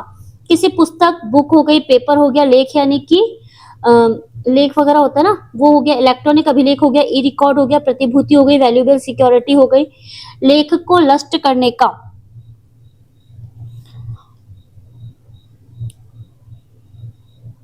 लेख को नष्ट करने या परिवर्तित या विकृत या मिथ्याकृत कर दे, मतलब जो लेख वगैरह थे, रिकॉर्ड वगैरह थे, उसको क्या करेगा, नष्ट कर देगा या चेंज कर देगा या उसको विकृत कर देगा, या फिर क्या करेगा, उसको फॉल्स बना देगा, मिथ्या प्रविष्टि करे या करने का ऐसा दुष्प्रेरण करे, अबेटमेंट करे, तात्विक विशिष्टि का लोप या परिवर्तन करेगा, तो 10 वर्ष तक का कारावास और जुर्माने से दंडित किया जाएगा। उम्मीद करती हूँ आपने कॉपी बना रखी होगी बीएनएस की। बना रखी है तो ठीक है, नहीं बना रखी तो कुछ भी नहीं है, आपको सारे लेक्चर 2 की स्पीड पे देखने हैं। 2 की स्पीड पे देखिए और अपने नोट्स प्रिपेयर करना शुरू कर दीजिए। एक कॉपी बनाइए बीएनएस की, कोशिश कीजिए कुछ भी चीज हम चार्ट के थ्रू बनाएं। जितना हम चार्ट के थ्रू किसी चीज को बनाएंगे वो हमको उतनी ही ज्यादा याद रहने की रहेगी। तो 10 वर्ष तक का कारावास और जुर्माने से दंडित किया जाएगा। अब आता है इसका जो नेक्स्ट पार्ट, वो आता है संपत्ति चिन्हों के संबंध में। इसका मतलब था कि जो चैप्टर 18 था हमारा 2 पार्ट में कवर हो रहा था, डॉक्यूमेंट के बारे में, ई रिकॉर्ड्स के बारे में, और फिर जो इसका सेकंड पार्ट आता है वो आता है संपत्ति चिन्हों के बारे में, प्रॉपर्टी मार्क्स के बारे में। तो जब हम इसकी बात करते हैं तो सबसे पहले आता है 345। 345 बोलता है, ये वही सेक्शन है जो है आईपीसी का 479। संपत्ति चिन्ह क्या होते हैं, प्रॉपर्टी मार्क्स क्या होते हैं, ये बताया गया इसके नंबर 1 पॉइंट में। वह चिन्ह जो ये घोषणा करने के लिए उपयोग में लाया जाता है कि जंगम संपत्ति किसी विशिष्ट व्यक्ति की है, संपत्ति चिन्ह कहा जाता है। मतलब मान लीजिए कि ये एक प्रॉपर्टी है, इस प्रॉपर्टी के बाहर लिखा हुआ है, अगर नाम वाम लिखा हुआ रहता है तो ठीक है, पर मान लीजिए जैसे कोई झंडा लग रहा है तो ये माना जाता है ये हिंदू की प्रॉपर्टी है, ठीक है ना। और मान लीजिए कि भाई कुछ जैसे ग्रीन कलर का, कई बार देखना ग्रीन कलर का होता है तो कह देते हैं मॉमडन्स का मकान है, ऐसे मतलब चिन्ह हो जाता है उनका। या फिर जैसे मान लीजिए जैसे कोई यहाँ पे इनका ये मार्क था, ये ऐसे करके इनका मार्क्स था मकान का, किसी की संपत्ति का, कि भाई ये इसकी संपत्ति है, तो ये बता रहा है कि ऐसे संपत्ति चिन्ह होते हैं। तो जो कोई किसी जंगम संपत्ति की या माल या पेटी या पैकेज या अन्य पात्र जिसमें चल संपत्ति या माल रखा है, यानी कि मूवेबल प्रॉपर्टी या कोई माल वगैरह रखा हुआ है जिस पर कोई चिन्ह है, ऐसी रीति से उपयोग में लाता है कि उससे विश्वास पायित हो जाए कि इस प्रकार चिन्हित संपत्ति या माल ऐसे व्यक्ति का है जिसका वह नहीं है, मिथ्या संपत्ति चिन्ह का उपयोग करता है। आप देखिए ये बॉक्स रखा हुआ है, ये एक बॉक्स रखा हुआ है, तो इस पे आप देखिए कि भाई इस पे ओप्पो लिखा हुआ है, ओप्पो के फोन होते हैं ना। अब इसने इसका चेंज करके इसको इस तरीके से कर दिया, इसका हल्का सा बॉक्स चेंज कर दिया, विश्वास पायित हो गया। अब इसने इसकी स्पेलिंग को चेंज कर दिया, ओप्पो ओप्पो कर दिया इसका स्पेलिंग, और ये ऐसे लग रहा है कि ये ओप्पो का ही फोन है, ठीक है ना। तो कोई जंगम संपत्ति या माल रखता है, उसका जो चिन्ह वगैरह होता है उसको इस तरीके से प्रयोग करता है कि लोग विश्वास करें कि ये वही। आप देखते हैं ना कई बार किटकैट वगैरह होती है, इनके सब्सटीट्यूट निकले हुए रहते हैं कि भाई इनके जैसा का जैसे एक डेयरी मिल्क वगैरह होती है, तो उनके वो तो उसका उस तरीके से प्रयोग किया जाए। अगर कोई ऐसा करता है तो वो मिथ्या संपत्ति चिन्ह का उपयोग करता है कहा जाता है। जो कोई किसी मिथ्या संपत्ति चिन्ह का उपयोग करेगा जब तक कि वह साबित ना कर दे कि उसने कपट करने के आशय से बिना ऐसा कार्य किया है, तो दोनों में से किसी भांति के कारावास से जिसकी अवधि 1 वर्ष तक की होगी जुर्माने से दंडित किया जाएगा। इसका मतलब हो गया कि कोई अगर कपट करने के आशय के बिना ऐसा काम कर रहा है, अगर वो साबित कर देता है तो ठीक है, अगर साबित नहीं कर पाता तो उसे 1 वर्ष तक का कारावास और जुर्माना दिया जाएगा। फिर आता है 346। 346 बोलता है क्षति कारित करने के आशय से संपत्ति चिन्ह को बिगाड़ना। तो जो कोई किसी संपत्ति चिन्ह को इस आशय से बिगाड़ता है कि वो क्या करे, किसी व्यक्ति की संपत्ति को क्षति कारित करे या किसी व्यक्ति को क्षति कारित करे, तो उस संपत्ति को क्या करता है, संपत्ति चिन्ह को नष्ट करता है, बिगाड़ता है, विरूपित करता है, मतलब उसको चेंज कर देता है, कुछ जोड़ देता है उसके अंतर्गत, तो उसे दंडित किया जाएगा 1 वर्ष तक के कारावास और जुर्माने से। 1 वर्ष तक के कारावास और जुर्माने से दंडित किया जाएगा। फिर इसके बाद आता है संपत्ति चिन्ह का कूटकरण। तो जो कोई अन्य व्यक्ति द्वारा उपयोग में लाया जाता हो कूटकरण करेगा। इसका मतलब हो गया जो कोई किसी संपत्ति चिन्ह का जो किसी अन्य व्यक्ति के द्वारा उपयोग में लाया जाता है कूटकरण करेगा तो दोनों में से किसी भांति के कारावास से जिसकी अवधि 2 वर्ष तक की होगी और जुर्माने से दंडित किया जाएगा। फिर इसके बाद आता है जो कोई किसी संपत्ति चिन्ह को जो किसी लोक सेवक द्वारा उपयोग में लाई जाती है या क्या होता है लोक सेवक द्वारा उपयोग में लाने के लायक है वो चीज, तो किसी कोई संपत्ति किसी विशिष्ट व्यक्ति द्वारा विशिष्ट समय या स्थान पर विनिर्मित की गई है, वह संपत्ति किसी विशिष्ट क्वालिटी की है, विशिष्ट कार्यालय से पारित की जा चुकी है, या यह है कि किसी छूट का हकदार है, कूटकरण करेगा तो जब कोई ऐसे किसी चिन्ह को कूटकर जानते हुए असली के रूप में उपयोग में लाएगा तो 3 वर्ष तक का कारावास और जुर्माने से दंडित किया जाएगा। सबसे पहले वो क्या बोल रहा है कि भाई कोई जो गवर्नमेंट का मतलब कोई लोक सेवक है, वो किसी जो पब्लिक सर्वेंट है वो किसी चिन्ह का उपयोग कर रहा है, ठीक है, या फिर क्या होता है किसी जो गवर्नमेंट का जो ऑफिस वगैरह है उसकी कोई सील वगैरह है या उसका कोई जो मार्क वगैरह है तो उसको अगर ऐसे उपयोग में लगे, जैसे आप पेट्रोलियम वगैरह देखते होंगे ना कि पेट्रोलियम का होता है, जैसे रिको वगैरह है इसकी अपनी है एक सील वगैरह है, इनका एक अपना मार्क होता है, तो कोई इनका उपयोग करेगा तो उसको दंडित किया जाएगा 2 वर्ष तक के कारावास और जुर्माने से, ठीक है, अगर उसका कूटकरण वगैरह करेगा तो। फिर आता है 348 बीएनएस का जो कि है आईपीसी का 485, संपत्ति चिन्ह के कूटकरण के लिए कोई उपकरण बनाना है उस पर कब्जा रखना। तो जो कोई ऐसा करेगा, कोई डाई पट्टी उपकरण वगैरह होते हैं उनको अपने कब्जे में रखेगा तो दोनों में से किसी भांति के कारावास जिसकी अवधि 3 वर्ष तक की होगी और जुर्माने से दंडित किया जाएगा। 3 वर्ष तक का कारावास और जुर्माना यानी कि फाइन। अब हम बात करते हैं नेक्स्ट सेक्शन की जो कि है 349, वो बात कर रहा है कूटकर संपत्ति चिन्ह से चिन्हित माल का विक्रय। मतलब जो कोई किसी माल या चीजों को स्वयं उन पर किसी पेटी पैकेज या अन्य पात्र पर जिसमें ऐसा माल रखा है कोई कूटकर संपत्ति चिन्ह लगा हुआ है, छपा हुआ है, बेच देगा बेचने के लिए। मतलब कि मान लीजिए एक निशान था, ये गलत था और ऐसे निशान से कोई संपत्ति बेच दी जाती है तो 1 वर्ष तक का कारावास और जुर्माने से दंडित किया जाएगा। सिंपली लैंग्वेज इसकी यही बोल रही है। फिर इसके बाद बोल रहा है किसी ऐसे पात्र के ऊपर मिथ्या चिन्ह बनाना जिसमें माल रखा गया है। ये एक बॉक्स है, इसके ऊपर माल रखा गया है, इसके अंदर माल रखा गया है, उस पे क्या करेगा कोई गलत तरीके का प्रॉपर्टी चिन्ह बनाएगा तो उसको दंडित किया जाएगा। ऐसे पात्र में रखा हुआ माल ऐसी प्रकृति या क्वालिटी का है जो वास्तविक प्रकृति या क्वालिटी से भिन्न है। मतलब मान लीजिए ये इस क्वालिटी का होना चाहिए था, उसने इस क्वालिटी का बना दिया, तो जब तक कि वो साबित ना कर दे कि उसने वह कपट करने के आशय से नहीं किया, दोनों में से किसी भांति के कारावास से जिसकी अवधि होगी 3 वर्ष तक की और जुर्माने से दंडित किया जाएगा। फिर इसके बाद बोल रहा है कि उपधारा 1 यानी कि इस वाले पॉइंट की बात हो रही है, इसके अधीन प्रतिषिद्ध मतलब इसके लिए रोका गया किसी प्रकार से किसी ऐसे मिथ्या चिन्ह का उपयोग करेगा जब तक कि वह यह न साबित कर दे कि उसने वह कार्य कपट करने के आशय के बिना किया है, वह उसी प्रकार दंडित किया जाएगा मानो उसने उस धारा के अधीन अपराध किया हो। ठीक है, ऐसी कोई विशेष बात नहीं है, पढ़ के काम चल सकता है हमारा। तो ये तो बात हुई हमारे चैप्टर 18 की।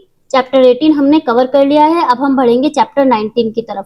चैप्टर 19 किसके संबंध में बात करेगा? मानहानि वगैरह के जो आते हैं ना प्रोविजंस वगैरह, उनसे रिलेटेड बात करेगा। आपराधिक अभित्रास यानी क्रिमिनल इंटिमिडेशन, इंसल्ट, अनॉयनेस, डिफेमेशन वगैरह के बारे में जो बात करेगा वो चैप्टर 19 करेगा। तो उम्मीद करती हूँ आपको लेक्चर अच्छा लगा होगा। तो अगर लेक्चर अच्छा लगा है तो जुड़े रहिए हमारे साथ, अपने नए साथियों को जोड़िए और मिलते हैं नए लेक्चर के साथ। Thank you so much. से लेके 20 तक। और जब हम चैप्टर्स की बात कर रहे हैं तो हम 1 से लेके 18 तक अपने सारे चैप्टर्स को कवर करके आ चुके हैं। तो जिन लोगों ने हमारी सीरीज को बीएलएस की सीरीज के संबंध में 1 से 18 तक चैप्टर नहीं देखे हैं, आप पहले उनको जाकर देख सकते हैं। जब हम चैप्टर 19 की बात करेंगे तो ये चैप्टर 19 बात करता है आपराधिक अभित्रास के बारे में यानी क्रिमिनल इंटिमिडेशन के बारे में, इंसल्ट के बारे में, अनॉयनेंस के बारे में और डिफेमेशन के बारे में। कहां से कहां तक सेक्शन कवर करता है? 351 और 357। तो 351 से लेके 357 तक हमें बात की जाएगी इस वाले टॉपिक के बारे में। तो सबसे पहले बात करते हैं क्या बोल रहा है ये वाला चैप्टर। सबसे पहले जिसकी बात कर रहा है वो कह रहा है आपराधिक अभित्रास के बारे में कि आपराधिक अभित्रास क्या होता है। तो क्या आईपीसी में भी आपराधिक अभित्रास के बारे में कुछ प्रोविजंस वगैरह दे रखे थे?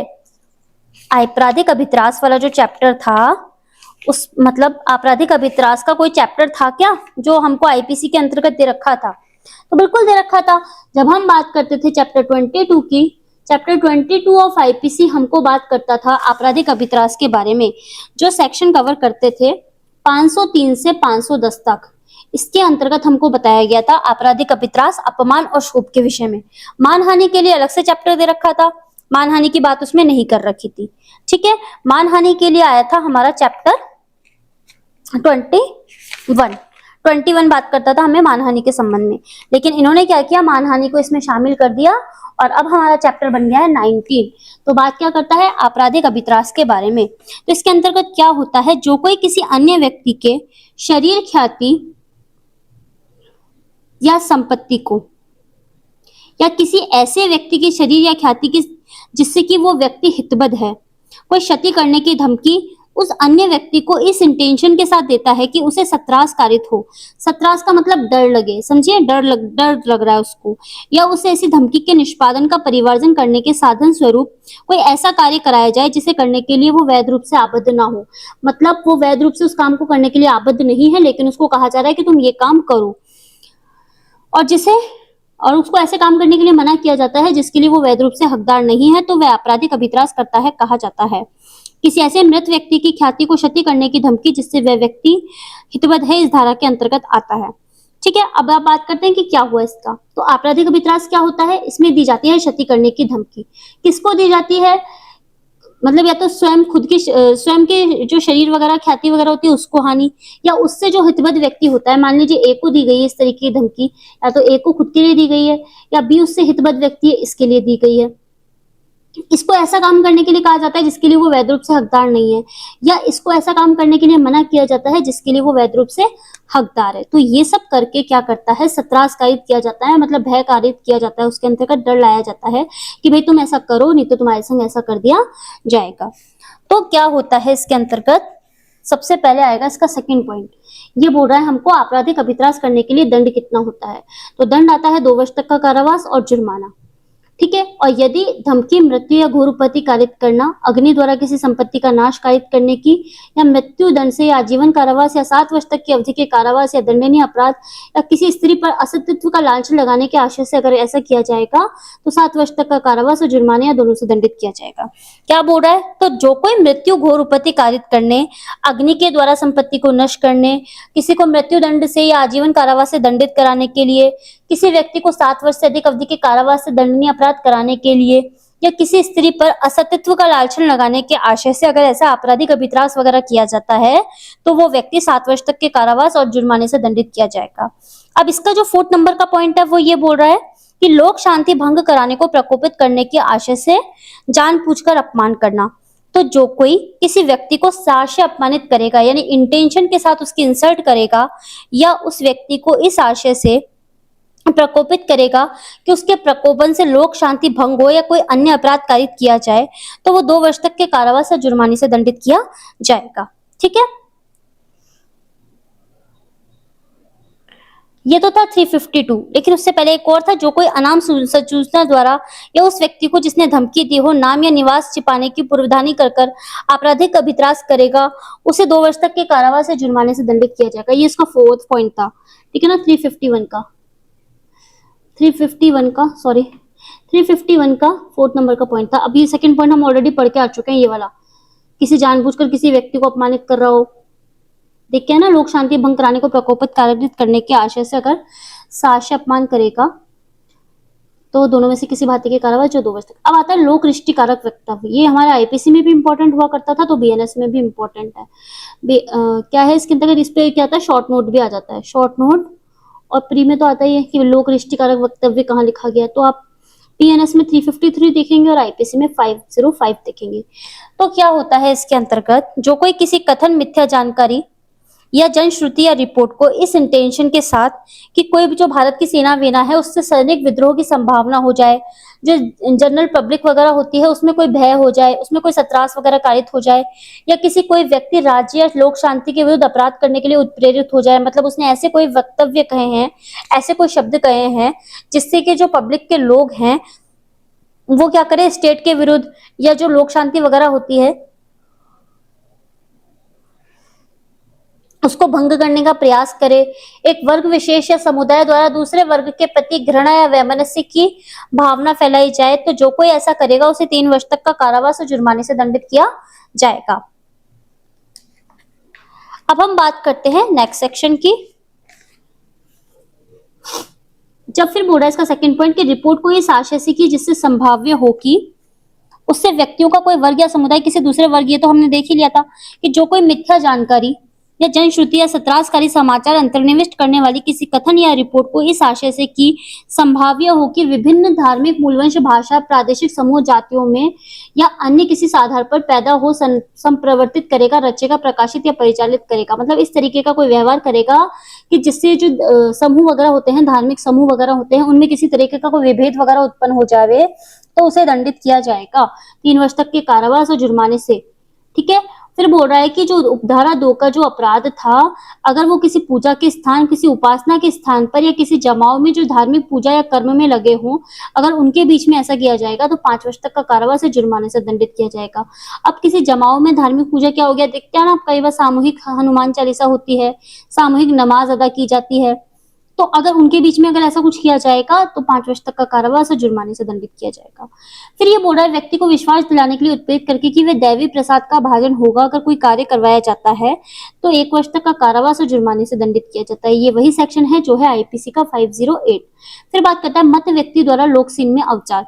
तो ये ऐसे बोल रहा है कि ये वही सेक्शन है जो आईपीसी का 5110 है, और इसके अंतर्गत क्या होता है कि मत व्यक्ति क्या होता है, जैसे कोई शराबी, तो शराबी क्या करता है, सड़क पे उत्पात मचाता है।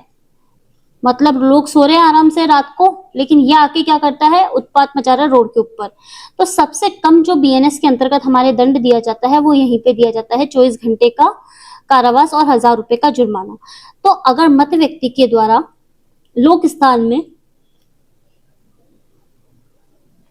अवचार कारित किया जाता है तो उसे इस तरीके से दंडित किया जाएगा, 24 घंटे का कारावास और 1000 रुपए का जुर्माना। अब इसके बाद जो पॉइंट आता है वो आता है मानहानि के विषय में, हमारे लिए इंपॉर्टेंट हो जाता है क्योंकि ये बात करता है chapter 21 of IPC. Chapter 21 of IPC को जब हम देखते थे तो वो मानहानि के प्रोविजंस को ही बताता था। यहाँ पे इसको आपराधिक अपमान, आपराधिक अभित्रास, अपमान और शोभ के साथ इसको शामिल कर लिया गया है। तो क्या बोल रहा है ये वाला सेक्शन, ये वही 499 है जो है बीएनएस का 356। तो किसी व्यक्ति के बारे में कोई लालछन लगाना या उसका प्रकाशन करना, या ऐसा लालछन मौखिक लिखित शब्दों में, संकेतों के द्वारा या दृश्य रूपों के द्वारा लगाया जाता है। इसलिए लगाया जाता है कि किसी व्यक्ति को हानि पहुंचे, उसकी प्रतिष्ठा को नुकसान हो। इस इंटेंशन के साथ अगर कोई व्यक्ति ऐसा करता है तो उसके लिए कहता है कि भाई उसने मानहानि करी है। फिर कहता है, जैसे एक आप इसका इलस्ट्रेशन देखिए, क्या पूछा जाता है कि ख की घड़ी किसने चुराई। क्या यह विश्वास करने के आशय से कि यह ने ख की घड़ी चुराई है, यह की ओर संकेत करता है, जब तक कि यह बातों में किसी के अंतर्गत ना आता हो, यह मानहानि। ठीक है। एक घड़ी थी, ए नाम के व्यक्ति की घड़ी चोरी हो गई। अब ये बोला गया कि भाई बी ने, इसने क्या कहा, सी नाम के व्यक्ति ने कहा बी नाम के व्यक्ति ने घड़ी चुराई है। तो जब तक कि यह साबित नहीं हो जाता कि ऐसा नहीं हुआ है, इसने चोरी की है, तब तक इसने क्या किया, सी ने बी के खिलाफ मानहानि कर दी, ये कहा गया है। ठीक है। मौखिक शब्दों से कहा गया कि हाँ उसने घड़ी चुराई है। तो आप इसके इलस्ट्रेशन को ध्यान से देखेंगे। तो फिर आता है, अब इसके अंतर्गत क्या आता है, कुछ कुछ अपवाद भी दे रखे होते हैं। इसके अंतर्गत हमको अपवाद दिए गए हैं, जिसमें आता है सबसे पहले कि सत्यवाद का अगर लालछन लगाया जाता है तो वो अपवाद नहीं होता है। इसके अंतर्गत टोटल कितने आते हैं, 10 अपवाद आते हैं। सबसे पहले क्या आता है, सत्यवाद का लालछन। तो अगर कोई सही बात के लिए बोल रहा है, सही बात कह रहा है, मतलब उसने जो बात कही वो सत्य है, तो वो मानहानि कैसे हो गया, मतलब उसने जो बात कही वो सत्य थी, तो वो मानहानि तो हो ही नहीं सकती। फिर किसी ने क्या किया, लोक कृत्यों के निर्वहन में, मतलब जो पब्लिक एक्ट है उसके कार्यों को करने के संबंध में अगर उसने कोई बात कही है तो उसे भी मानहानि के अंतर्गत शामिल नहीं किया जाता है। फिर इसके बाद आता है किसी लोक प्रश्न के संबंध में किसी व्यक्ति का आचरण। तो 3rd नंबर का पॉइंट कह रहा है, अगर लोक प्रश्न के संबंध में कोई आचरण है तो वो भी मानहानि में नहीं कवर होगा, मतलब उसके अपवादों के अंतर्गत आएगा, उसको मानहानि में शामिल नहीं करेंगे। फिर इसके बाद आता है न्यायालय की कार्यवाहियों की अगर रिपोर्टों को प्रकाशित किया जाता है तो वो भी मानहानि नहीं होती है। फिर इसके बाद आता है न्यायालय द्वारा निर्णीत मामलों के गुणागुण या साक्ष्यों तथा संपृक्त अन्य व्यक्तियों का आचरण। मतलब न्यायालय में किसी व्यक्ति ने कोई बात कही, अगर उस बात के संबंध में कोई आचरण वगैरह किया गया तो उसको भी मानहानि नहीं माना जाएंगे, क्योंकि ये प्रोसीडिंग के अंतर्गत कोई बात कही जा रही है। फिर उसके बाद आता है लोक कृति के गुणागुण। लोक कृति के जो गुणागुण होते हैं उनके संबंध में भी जो कहा जाता है वो अपवाद में आता है, अर्थात मानहानि नहीं होगा। 6 नंबर का अपवाद हो गया। अब 7 नंबर का अपवाद आता है किसी अन्य व्यक्ति के ऊपर विधिपूर्ण प्राधिकार रखने वाले व्यक्ति द्वारा सद्भावना पूर्वक की गई निंदा। ए नाम का व्यक्ति है, ये ऑफिसर है। ए नाम का व्यक्ति जो ऑफिसर है अपने बी नाम के व्यक्ति जो कि इसके नीचे काम करता है, अगर इसको सद्भावना पूर्वक कोई बात कह देता है तो वो मानहानि नहीं कही जाएगी। ठीक है। फिर प्राधिकृत व्यक्ति के समक्ष सद्भावना पूर्वक अभियोग लगाना। अगर प्राधिकृत व्यक्ति है वो सद्भावना पूर्वक उस व्यक्ति के विरुद्ध अभियोग लगा रहा है, उसका इंटेंशन गलत नहीं है, तो उसे भी मानहानि नहीं कहा जाएगा। फिर आता है लास्ट, स्वयं या अन्य के हितों की सुरक्षा के लिए किसी व्यक्ति द्वारा सद्भावना पूर्वक अगर लालचन लगाया गया है तो वो मानहानि नहीं होगा। इसका मतलब आप देखिए कि एक दुकानदार है, वह उससे ख से कहता है कि भाई तुम्हारा कारोबार क्या है, वो कहता है ये को कुछ मत बेचना जब तक कि वह तुमसे नगद धन देना ना आए, क्योंकि उसकी ईमानदारी के बारे में मेरी राय अच्छी नहीं है। अगर उसने ऐसा सद्भावना पूर्वक किया है तो वो हानि नहीं होगी। ठीक है। ए की दुकान पे गया बी, सामान दे दो। ठीक है। ये रेगुलर इसकी दुकान पे आता है, उधार माल लेके जाता है। ठीक है। अब ये ए नाम का व्यक्ति था, इसका दोस्त था सी की दुकान पे जाता है बी। अब ए देख लेता है कि भाई सी है ना बी को सामान बेच रहा है, तो ये ऐसे कह रहा है कि भाई तू ना बी को सामान मत दे, क्योंकि है ना ये मेरे से रेगुलर सामान लेता है, मुझे इसकी ईमानदारी पर डाउट है, तेरे को तेरे पैसे रिटर्न करेगा या नहीं करेगा, क्योंकि इसने अभी तक मेरे पैसे रिटर्न नहीं करे। तो अगर ये ऐसा कुछ देता है, स्टेटमेंट कहता है, तो उसे मानहानि के अंतर्गत नहीं लाएंगे, क्योंकि ये काम कैसे किया जा रहा है, सद्भावना पूर्वक किया जा रहा है। सावधानी जो उस व्यक्ति की भलाई के लिए हो जिसे की वह दी गई है, लोक कल्याण के लिए आश्रित हो।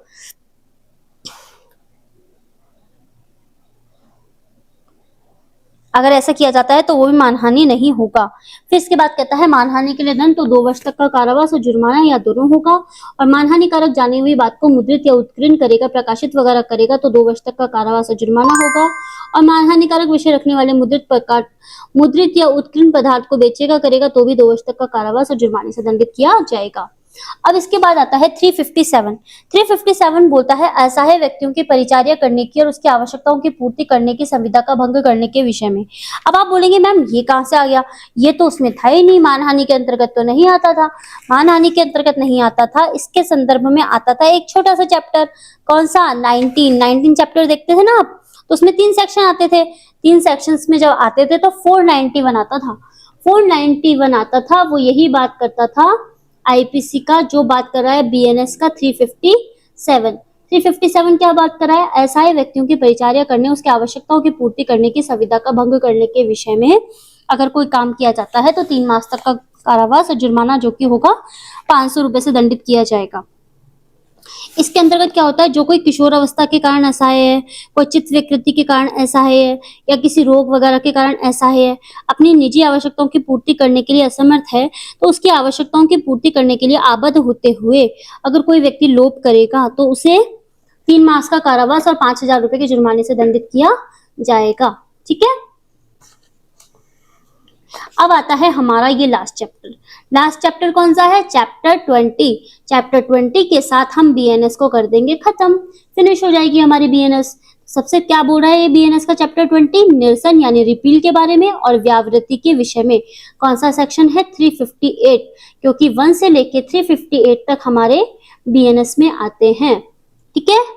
तो जब हम आईपीसी की बात करते थे तो आईपीसी में आते थे 1 से लेके 511 तक। अब यहाँ पे देखिए कितने सारे सेक्शंस कम हो गए। तो ठीक है, अब बात करते हैं कि आखिर इस चैप्टर 20 में हमें दे क्या रखा है। जब हम चैप्टर 20 की बात करते हैं तो वो रिपील सेक्शंस की बात करता है। क्या बोल रहा है इसके अंतर्गत? निरसन और व्यावृत्ति के विषय में। तो इसमें कहा गया है जो हमारी भारतीय दंड संहिता है, जिसको कि हम इतने साल से पढ़ते हुए आ रहे हैं, जिसके सेक्शंस को हम इतने दिन से याद कर रहे हैं, अब उसको कर दिया जाएगा निर्सित। निर्सित का मतलब होता है रिपील्ड, उसको रिपीट कर दिया जाएगा, खत्म कर दिया जाएगा। तो भाई इसको खत्म कर दिया जाएगा तो दंड कैसे दिए जाएंगे? तो बनी है ना उसके लिए बीएनएस जो है हमारी वो आ गई है और लागू हो गई है 1 जुलाई 2024 से। तो 1 जुलाई 2024 के बाद जितने भी आईपीसी के प्रोविजंस हैं उसको किसके अकॉर्डिंग देखा जाएगा? बीएनएस के अकॉर्डिंग देखा जाएगा। तो भारतीय दंड संहिता का निरसन किया जाता है। The Indian penal code is hereby repealed. उपधारा 1 में निर्दिष्ट संहिता का निरसन होने पर भी निम्नलिखित पर इसका कोई प्रभाव नहीं होगा। मतलब अगर आईपीसी निरसित हो गई है, आईपीसी खत्म हो गई है, तो भी जो नीचे प्रोविजंस दे रखे हैं उन पे इसका कोई प्रभाव नहीं पड़ेगा। कौन कौन से? पूर्व संप्रवर्तन या उसके अधीन सम्यक रूप से की गई या भोगी गई किसी बात पर, मतलब अगर पहले कोई बात हो गई उसको आपने भुगत लिया तो इस पर इसका प्रभाव नहीं पड़ेगा। The previous operation of the court so repealed और एनीथिंग ड्यूली डन और सफर देयर अंडर। और फिर आता है अधीन अर्जित प्रोद्भूत या उपगत कोई अधिकार या विशेष अधिकार या दायित्व, मतलब कोई अधिकार वगैरह आपको मिले हैं, कोई विशेष चीज आपने अर्जित वगैरह करी है तो उस पे भी इसका कोई प्रभाव नहीं पड़ेगा। विरुद्ध किए गए किन्हीं अपराधों के संबंध में उपगत कोई शास्ति या दंड, अगर आपको कोई दंड वगैरह आईपीसी के अकॉर्डिंग मिल गया है तो ऐसे नहीं है कि आप बीएनएस आते कह देंगे नहीं भाई अब तो मुझे बीएनएस के अकॉर्डिंग दंड दो, या इस बीएनएस के अकॉर्डिंग दंड दिया जाना चाहिए, मुझे बीएनएस के अकॉर्डिंग फाइन दिया चाहिए, ऐसा नहीं कहा जा सकता। इस प्रकार के किसी शास्ति या दंड के संबंध में कोई उपचार वगैरह हो, किसी शास्ति का अधिरोपण किया जा सकेगा मानो उस संहिता का निरसन नहीं किया गया है। मान लीजिए कोई केस चल रहा है, आईपीसी के अकॉर्डिंग केस चल रहा है तो उसको उसी के अकॉर्डिंग तो दंडित करेंगे, उसमें बीच में बीएनएस को थोड़ी ना डाल देंगे। अब बीएनएस आ गई 1 जुलाई से तो जो केस है उसमें अब जो पहले केस चल रहे हैं उनको तो आईपीसी के अकॉर्डिंग ही हम खत्म करेंगे ना, ये तो कॉमन बात हो गई। फिर हो गया उक्त संहिता के अधीन की गई कोई बात इस संहिता के तत्स्थानीय उपबंधों के अधीन की गई समझी जाएगी, मतलब आगे जो भी कोई बात होगी वो बीएनएस के अकॉर्डिंग करी हुई समझी जाएगी। निरसन के प्रभाव के संबंध में उपधारा 2 में विशिष्ट विषयों का उल्लेख साधारण खंड अधिनियम 1897 की धारा 6 के साधारण अनुप्रयोग पर प्रतिकूल डालने वाले या प्रभावित करने वाला नहीं समझा जाएगा। इसका मतलब हो गया जो साधारण खंड अधिनियम में प्रोविजंस दे रखे हैं वो तो उसके अकॉर्डिंग ही चलेंगे, इसके आने से इसका कोई प्रभाव नहीं पड़ेगा। बाकी जो इसका देखा जाए तो मेन प्रोविजंस ये है कि जो आईपीसी आ गई तो उसका क्या इफेक्ट रहेगा और क्या इफेक्ट नहीं होगा। सबसे पहले तो वो रिपील्ड हो जाएगी और रिपील्ड होने के बाद फिर ये जो होंगे ना इस पे प्रोविजंस वगैरह उसका सेकंड जो हमारा 358 का क्लॉज 2 है वो इसके लिए ज्यादा इंपॉर्टेंट हो जाता है, क्योंकि हमको देखना पड़ेगा कि कौन सी चीजों को लागू कर रहा है, कौन सी चीजों को लागू नहीं कर रहा, दंड किस प्रकार से दे रहा है, पहले के जो अपराध वगैरह चल रहे हैं उनको कैसे कर रहा है। तो ये तो था हमारा चैप्टर 20 जो किसकी बात कर रहा था, रिपील्ड प्रोविजंस की। तो अब हमारी 1 से लेके 20 चैप्टर्स तक की यानी 1 से लेके 358 सेक्शंस तक की बीएनएस को हमने कर लिया है खत्म। अगर आपको ये सीरीज अच्छी लगी है तो आप इसको अपने दोस्तों के साथ शेयर कीजिए और जुड़े रहिए हमारे साथ डी लॉ जंक्शन के साथ। मिलते हैं एक नई सीरीज के साथ। Thank you so much. Indexopedia न केवल माइनर के संबंध में है बल्कि है संबंध में मेजर के संबंध में भी।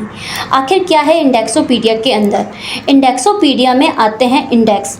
इंडेक्स से तात्पर्य हो गया जो भी हमारे एक्ट्स दे रखे होते हैं उनके स्टार्टिंग में दिए होती है इंडेक्स। इंडेक्स से क्या होता है, हम सेक्शंस रिकॉल करने से क्या होता है, हम क्या कर सकते हैं, हमारे सेक्शंस को याद कर सकते हैं। जब कभी हम जाते हैं जुडिशरी का एग्ज़ाम देने या फिर किसी एपीओ से रिलेटेड एग्ज़ाम देने तो हमें क्या होता है, सेक्शंस रिकॉल होने बहुत ज़रूरी होते हैं। हम इतनी मोटे मोटे एक्ट्स को साथ में नहीं लेके जा सकते हैं, इसलिए बनाई गई है इंडेक्सोपीडिया।